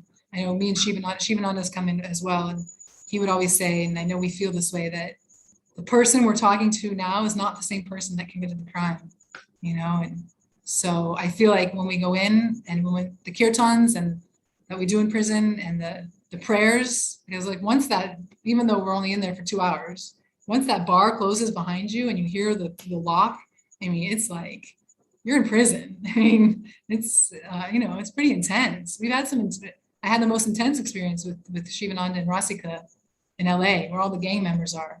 The chaplain's walking us to the room, and everyone was sitting down. He's like, uh-oh. When they sit down, it means there was a fight, and they get taser. What's it called? Sprays. Say that they get sprays. Spray. Yeah, and then we see this guy in handcuffs because bring him out. He's all bloody, and they just put us in a room with no guards or anything. And we're like in this room, and Rasika starts leading the Shingade prayers, and Wow. it's but I feel like, as Nityananda Prabhu instructed to go to the most fallen and those who are ignored by society. Remember Gurudev one time in a lecture said, Nityananda Prabhu's order, go to those who are ignored by society. And somehow this program just came to me. I mean, I didn't choose this population. And, when I was a social worker before, I worked with disabled people, and they were so sweet and fun, and, like give me hugs. And I mean, of course, there was a lot of crises, but so I didn't ask for this prison program. It just came. People requesting books, and I feel like, okay, Gurudev's going, his Vani is going behind the bars, then we as his representatives can go. So somehow my degree is it's when the chaplain's here, I have, an MSW. Anything can be used in seva, So somehow, again, very, very fortunate that I had all these years with Gurudev, and unfortunate that I don't, know Siddhanta as well as I feel I should, especially being with Syamarani, who's like, became the Siddhantic. Gurudev would always have her write papers. Anything that we would hear that was off, Gurudev would say, write something. Even one time she was writing a paper, can't remember. Oh, someone criticized Gurudev for Gita Govinda, I remember. And she made a whole website. It became Unconventional Teachers. She made a whole website. Instead of just writing a paper, she's like, let's make a website. Again, sleepless nights in your in-laws' house. Actually, Hari Priya, I was sleeping in there. I was sleeping there was a pool table, and I was sleeping by the pool table at 1 a.m. while she's on the phone with the web designer. I was like, did it really have to be a website? Wasn't a paper good enough? So, but she takes everything to next level. Her book is a literary masterpiece. Yeah. That's one thing I forgot to mention when she was on, and I like there's so many things. But then when I started reading it, I was like, what is this? This is amazing. This is high level of English, and her vocab. I have to my thesaurus is out when I read her book. I have to look up all the words. So it's just amazing. Yeah, really amazing. I know you're wrapping up, but can you please tell us the pastime of how you got your father to meet Gurudev? Oh my gosh. Oh yeah, I didn't even talk about my father or my mother or my grandmother. They're all three really phenomenal stories. My father, no, really? All the details, the inheritance and everything? Mm-hmm. Oh my gosh. Now I'm thinking, why are we good friends? You know all my stuff. No, I'm just kidding. Yes, my father had very wealthy parents, and their wills were split into two different separate wills. And the will was that he would get it in increments, and then whatever would be left over after he passed away would come to my sister and I. But he wanted the whole sum at one time to invest it or whatever. So he asked me if I would sign this paper to give him that inheritance all in one go. So I was chanting and I was meditating on it, and it came to me yes, let me sign this paper. Because actually that was my whole thing with them as a kid, it was always, we did this for you, we did that for you. I said, let me just, and Gurudev made it very clear to me, actually. One time my father sent me $200. I had needed dental work, and I asked my dad for money. It's the only time he ever gave me money. And I only needed $100, but he sent me 200. And I gave the other 100 to Gurudev. It was in Navadvip, actually. And I went to Gurudev's room and I said, Gurudev, my father sent me an extra $100. And Gurudev was upset. And he said, what? Why this money from your father? I'm your father. What do you need? I will give you, and I will give you more. So he made it really clear, actually. That was way before that was 2003 or 4. Because I was on the tour, and, was paying for everything. So anyways, so that came to me, that experience, and I realized, yes, I don't need any of his money. And good that I do whatever he wants me to do. So I told my dad that Gurudev was in town in LA. So I said, okay, if you want to meet me to sign this paper, you have to meet me at this house. And I gave him the address to Gurudev's house. And I was kind of nervous, he hadn't seen me in devotional clothes yet. So Shiva was there. Shiva was Gurudev's guard at his door. And so Shiva talked to him. My dad's actually a really cool person. And they had met probably once or twice before. So she was, like I said at the beginning, our martial arts teacher. So I get there and I told Brajnath Prabhu, I said, Gurudev, my father's here. He wants me to sign some papers for his inheritance, but I told him to come here so he can meet Gurudev. So Brajnath went and told Gurudev about the inheritance. I didn't tell Gurudev. So then there was also a darshan for the LA devotees going on in the backyard because some management stuff with the temple. And so they're in the backyard doing kirtan, and my dad's sitting on the couch inside the house. And Gurudev comes out. Gurudev comes out and he immediately sits down next to me on the chair, like across from my father. And the first thing he said, and Gurudev's so sweet, just so heart-melting and charming and endearing. And he said, oh, we are lucky we are sharing her. And then Gurudev said, so my dad had these papers in his hand. And Gurudev said, after you leave this world, you can't take a penny with you. And he said, so, and after you die, where will you go? And my dad said, that's a good question. I'll have to think about that. And then Gurudev pointed to me and he said, she knows, you should learn from her. So it was really super sweet. And then at the end, my father said, I hope we can all become enlightened like you. She said that to Gurudev. And someone gave Gurudev Radharaman Prasad actually and gave some to my dad. So I signed the paper, went to the bank, had it notarized and everything.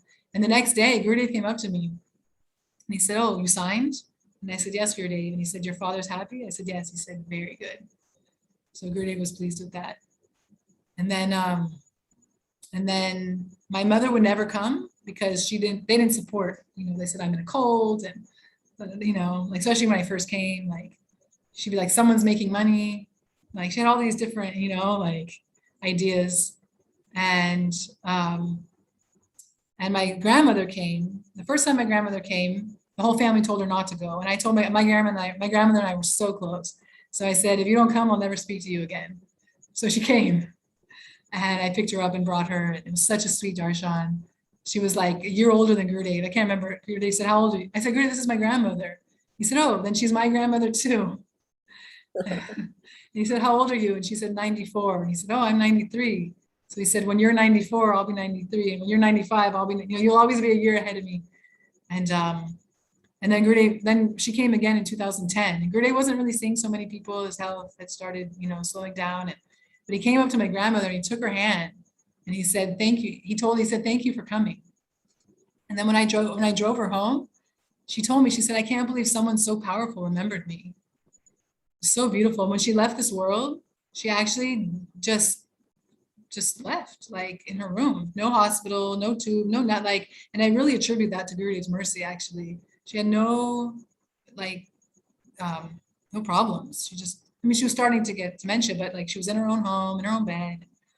So anyways, when my mother came, this is a really phenomenal story because I always had a very turbulent relationship with my mother. And when she came in 2010, I invited her every year and she never would come because she didn't support my lifestyle.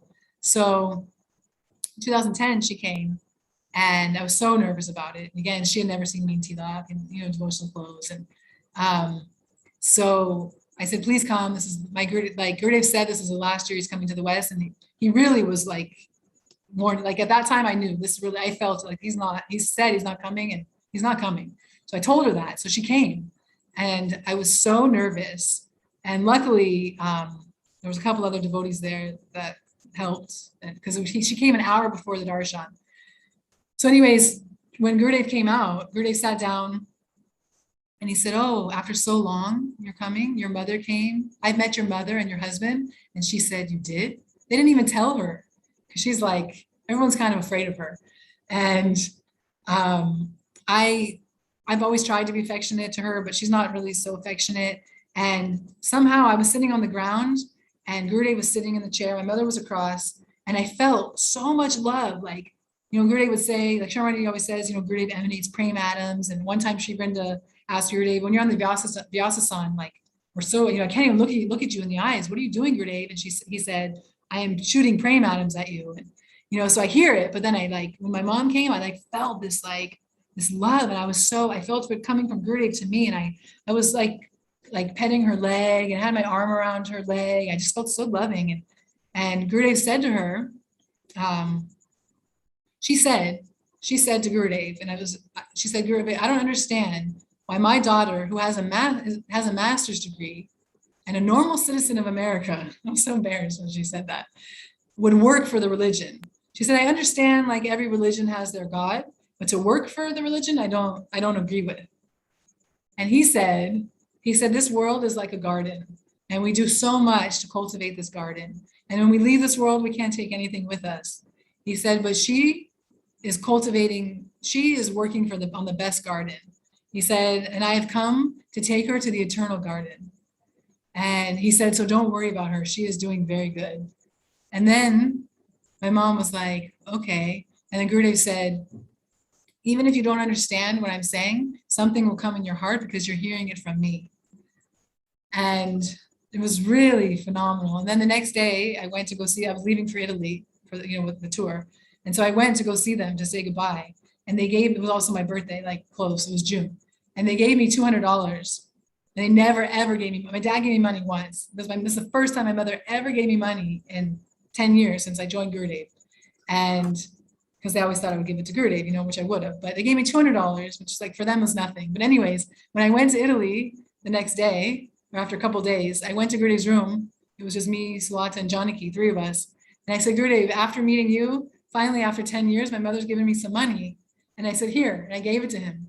And then he said, actually, Chirani Maharaj was in the room. And he looks at Chirani Maharaj and he said, Vasanti's mother came to meet me. He said, I think she was somewhat impressed. It was so awesome. Gurudev was so nice. And she was, because after that, our relationship totally changed. Still we don't have anything in common or anything to say to each other, but she became so much sweeter. She even imported my first shipment that I did for sponsorship because of her business. She imported the books for me and they paid for half of it. It was and stored it for a little while until I was able to bring it, to Krishnamaya and Shivananda. So yeah, Gurudev was just, can I say, our beloved Holy Master who's saved my life and we saved all of our lives. So I think I'll end on that note. And just everyone who's listening, please pray for me to continue my seva with proper mood. Sometimes I'm so grumpy, and Syamarani Didi puts me in line, but yeah, just I feel so fortunate to be able to be in contact with so many devotees around the world and to be an object of their affection and mercy, and staying in their homes and them cooking the best meals and just being, anything that goes wrong with any of our health. There's so many devotees are just so loving and kind and truly our real family. So yeah.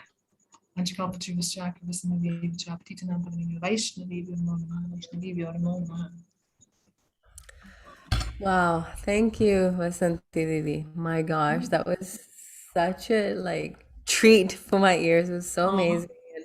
And really just, I know I'm speaking for everyone, just took me back and to Gurudev. It felt like I was going through all those things with you, and so nice. Thanks for sharing so much. And so generally we just summarize, and I have just 3 pages of notes, so I don't know what everything you said was so amazing.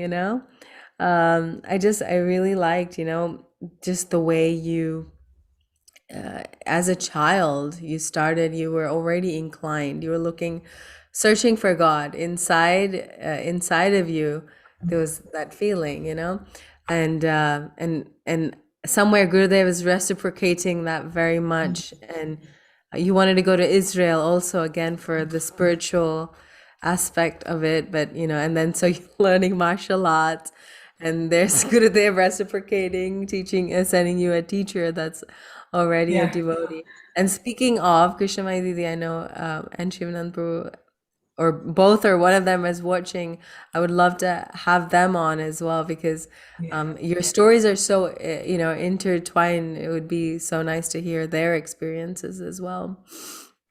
Yeah, and then him taking you to Gurudev, and the lady coming out and telling you like in secret to about Gurudev's the festival, giving you the flyer. That's so crazy, but that's how Gurudev works, and Yeah.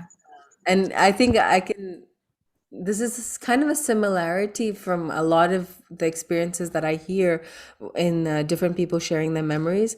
Gurudev is kind of like relentless. He comes from different directions. When you have to meet him, you have to meet him. That's it. Yeah. Yeah. And sometimes you resist the first meeting, but then there's something else that comes along, but he just like, you have to. There's no getting out of it.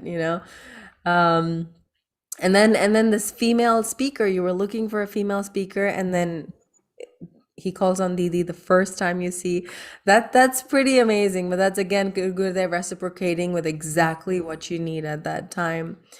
I mean, I'm not gonna like go through everything, but I thought that was when you were talking about the GVP seva, that was really, I think that's something that I haven't heard much from you. Like, I didn't know how much you were involved in the books. That's mind blowing. Shiva Tattva is such an important book. Not and then you, that being your idea, that's so cool. And Gurudev, you're giving that as an offering to Gurudev, so amazing. And then all these books that you worked on, they're just like they're treasures for the future, generations to come. Yes. And so priceless, and full of Gurudev's Shakti. So for you to be involved in these projects, that's like just so priceless. I can't imagine anything better. And like we're Walking with a Saint, I didn't even know the stories behind those books. That's one of my favorite books. It's such an amazing book. You just pick it up anywhere, any page, and it's like Gurudev's just communicating directly to you. A lot of times I pick up that book and like it's the first thing I read is exactly what I need to hear right then and there. It's amazing. Yes. Actually, last week, a few weeks ago, Hema Didi's daughter asked me a question, and I kind of had a vague sense of the answer, but I mean, we were sitting and that book was open in front of me, and I just literally lifted up. The first thing I read was Vrinda Didi asking that same question to Gurudev. Wow.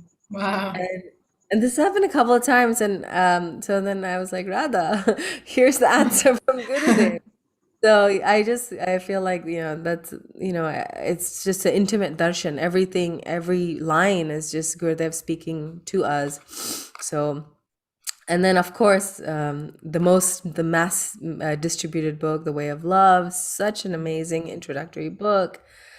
And then when you want to go and spend time with the devotees and you want to be part of the festivals, but you have to go and do the seva, even though maybe at the time unwillingly, but how amazing is that? Like now that this is where you get so much mercy. And I've heard this from some other devotees in the past. Actually, Siddhanti Maharaj even mentioned, I think last year he was talking about it, that they would wait for, they were living in Mathura as well as Rup Sanatan, and working on books, editing, printing. That's their main seva over those years. And they would wait for Gurudev to come, and they would go wherever he was. Like they were in Jammu one year, but they were still working. They would still be working on the books. And then one day they went out. Gurudev was going from his morning walk, so they went with him. They were much behind him, like very, very far away, but they were out because they wanted to be with Gurudev. And he turned around and he said, oh, like in Hindi, like it seems like you've finished all your work, that you're here. like walking around, you need your exercise, like, sarcastically. So then so Mahar said, what do? We turn around, we go back to the room and back to our laptops, because that's how important, the book seva was. So you had the same experiences. Yeah, I think the book distribution, you inspired us so much to get out there and do book distribution. I didn't know there was like a starter pack for sponsorship. That's really amazing. I think we need to market that more, just so that no one needs to put any investment in. They can start doing this really precious seva that's so dear to Gurudev.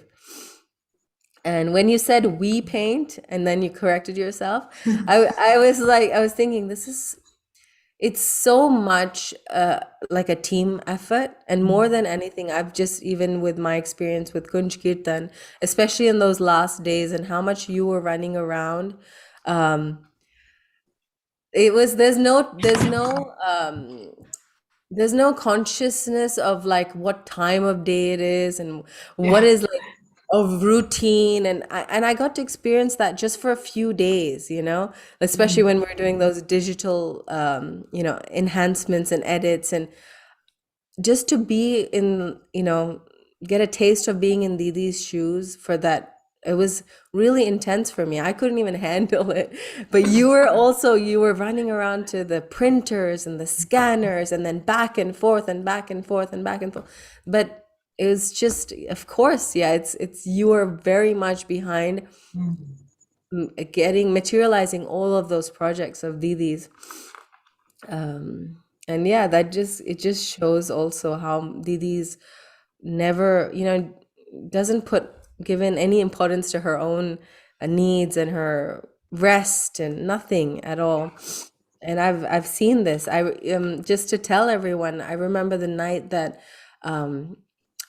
Didi and Vasanti stayed at my place, where we needed to do some Photoshop work on Kunj Kirtan. I remember I was actually sick at the time, so it was actually harder for me. But I remember working till very late. I couldn't leave my desk. Me and Didi were sitting next to each other. I just couldn't leave. It was like Vasanti was making dinner and pretty much like feeding us.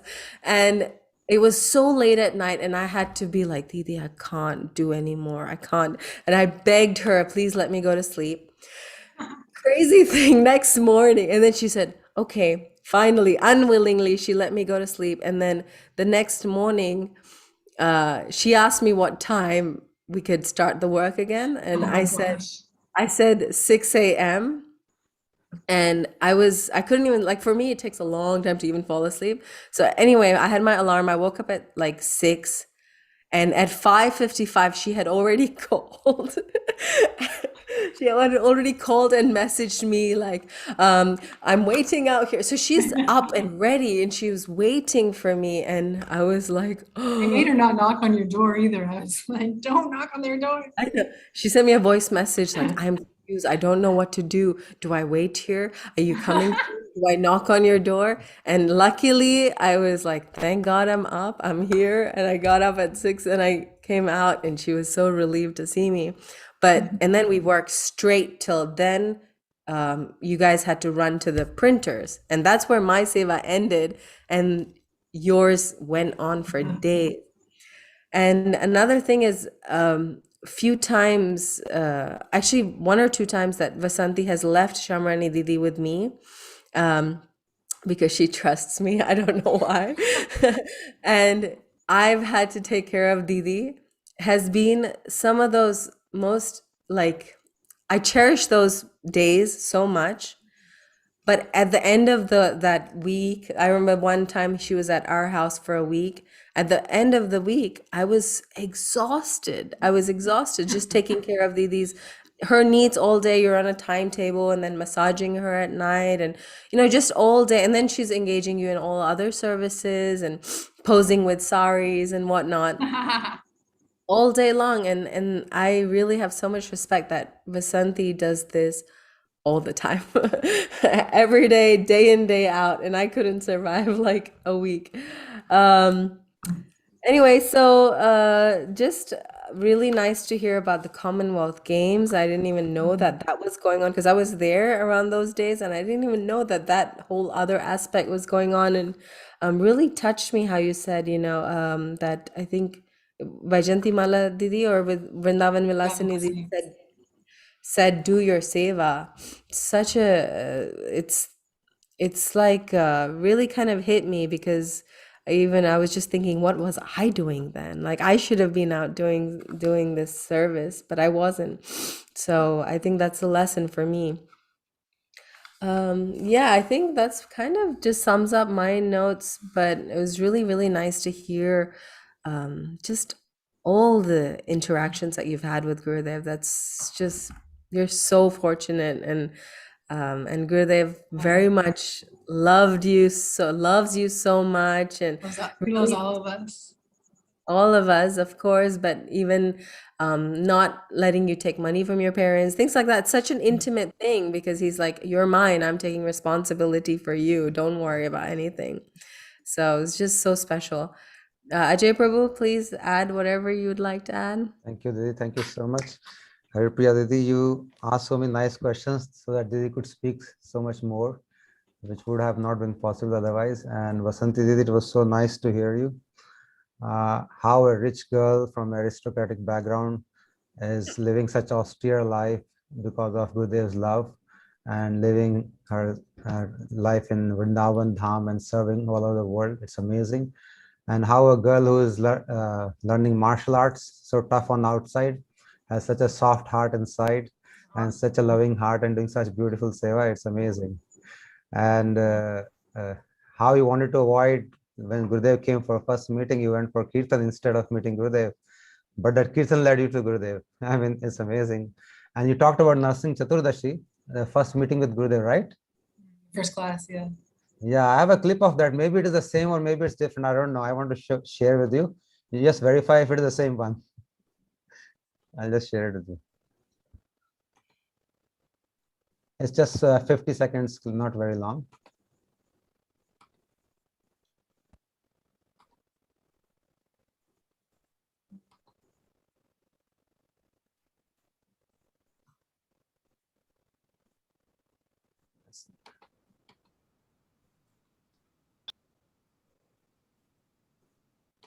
Somehow it is not starting. Wait, let me do it again.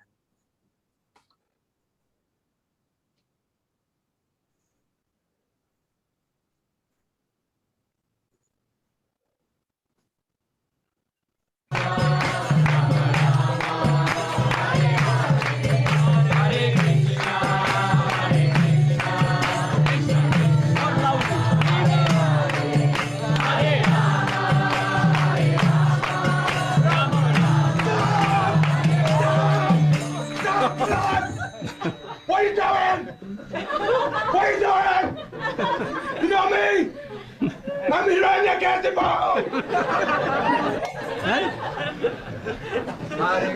At once, Hiranyakasipu came.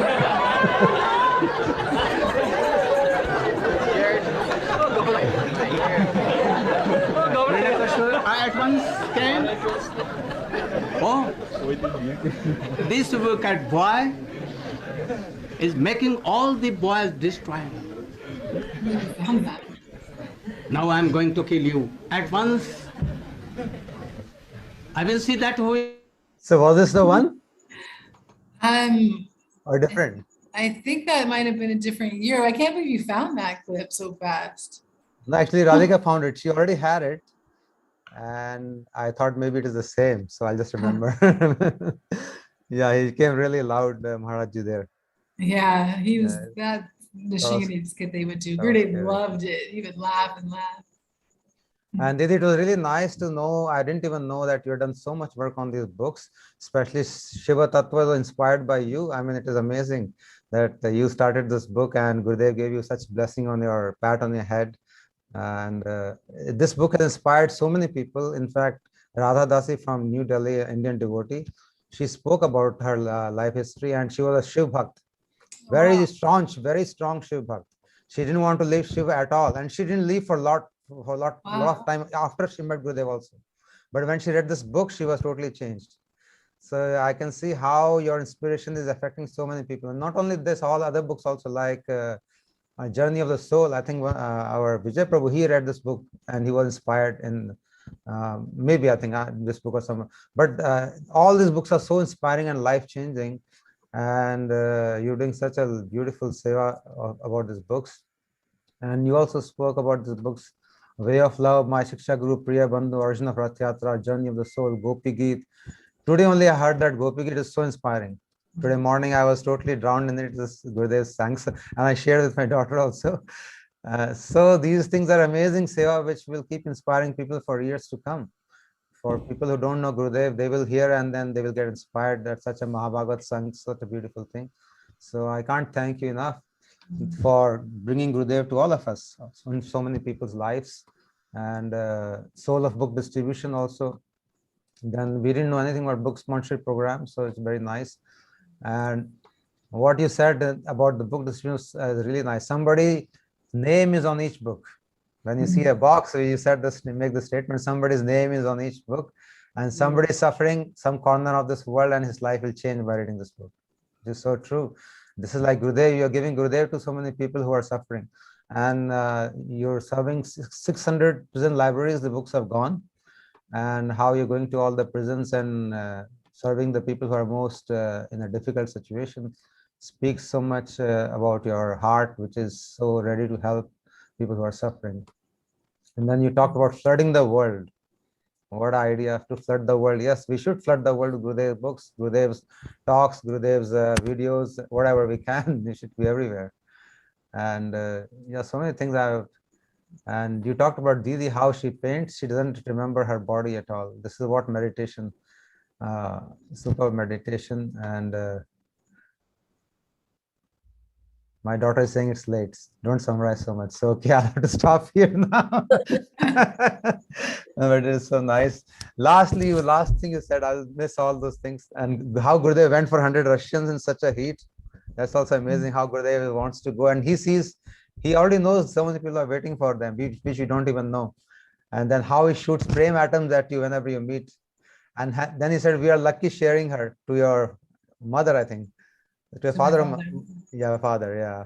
So how is his relationship is such strong with you, daughterly relationship and so much love. And how he said you are working for the best garden. And I will take her to eternal garden. And I'm sure he will take you. He's already taken you halfway. And only some part is left.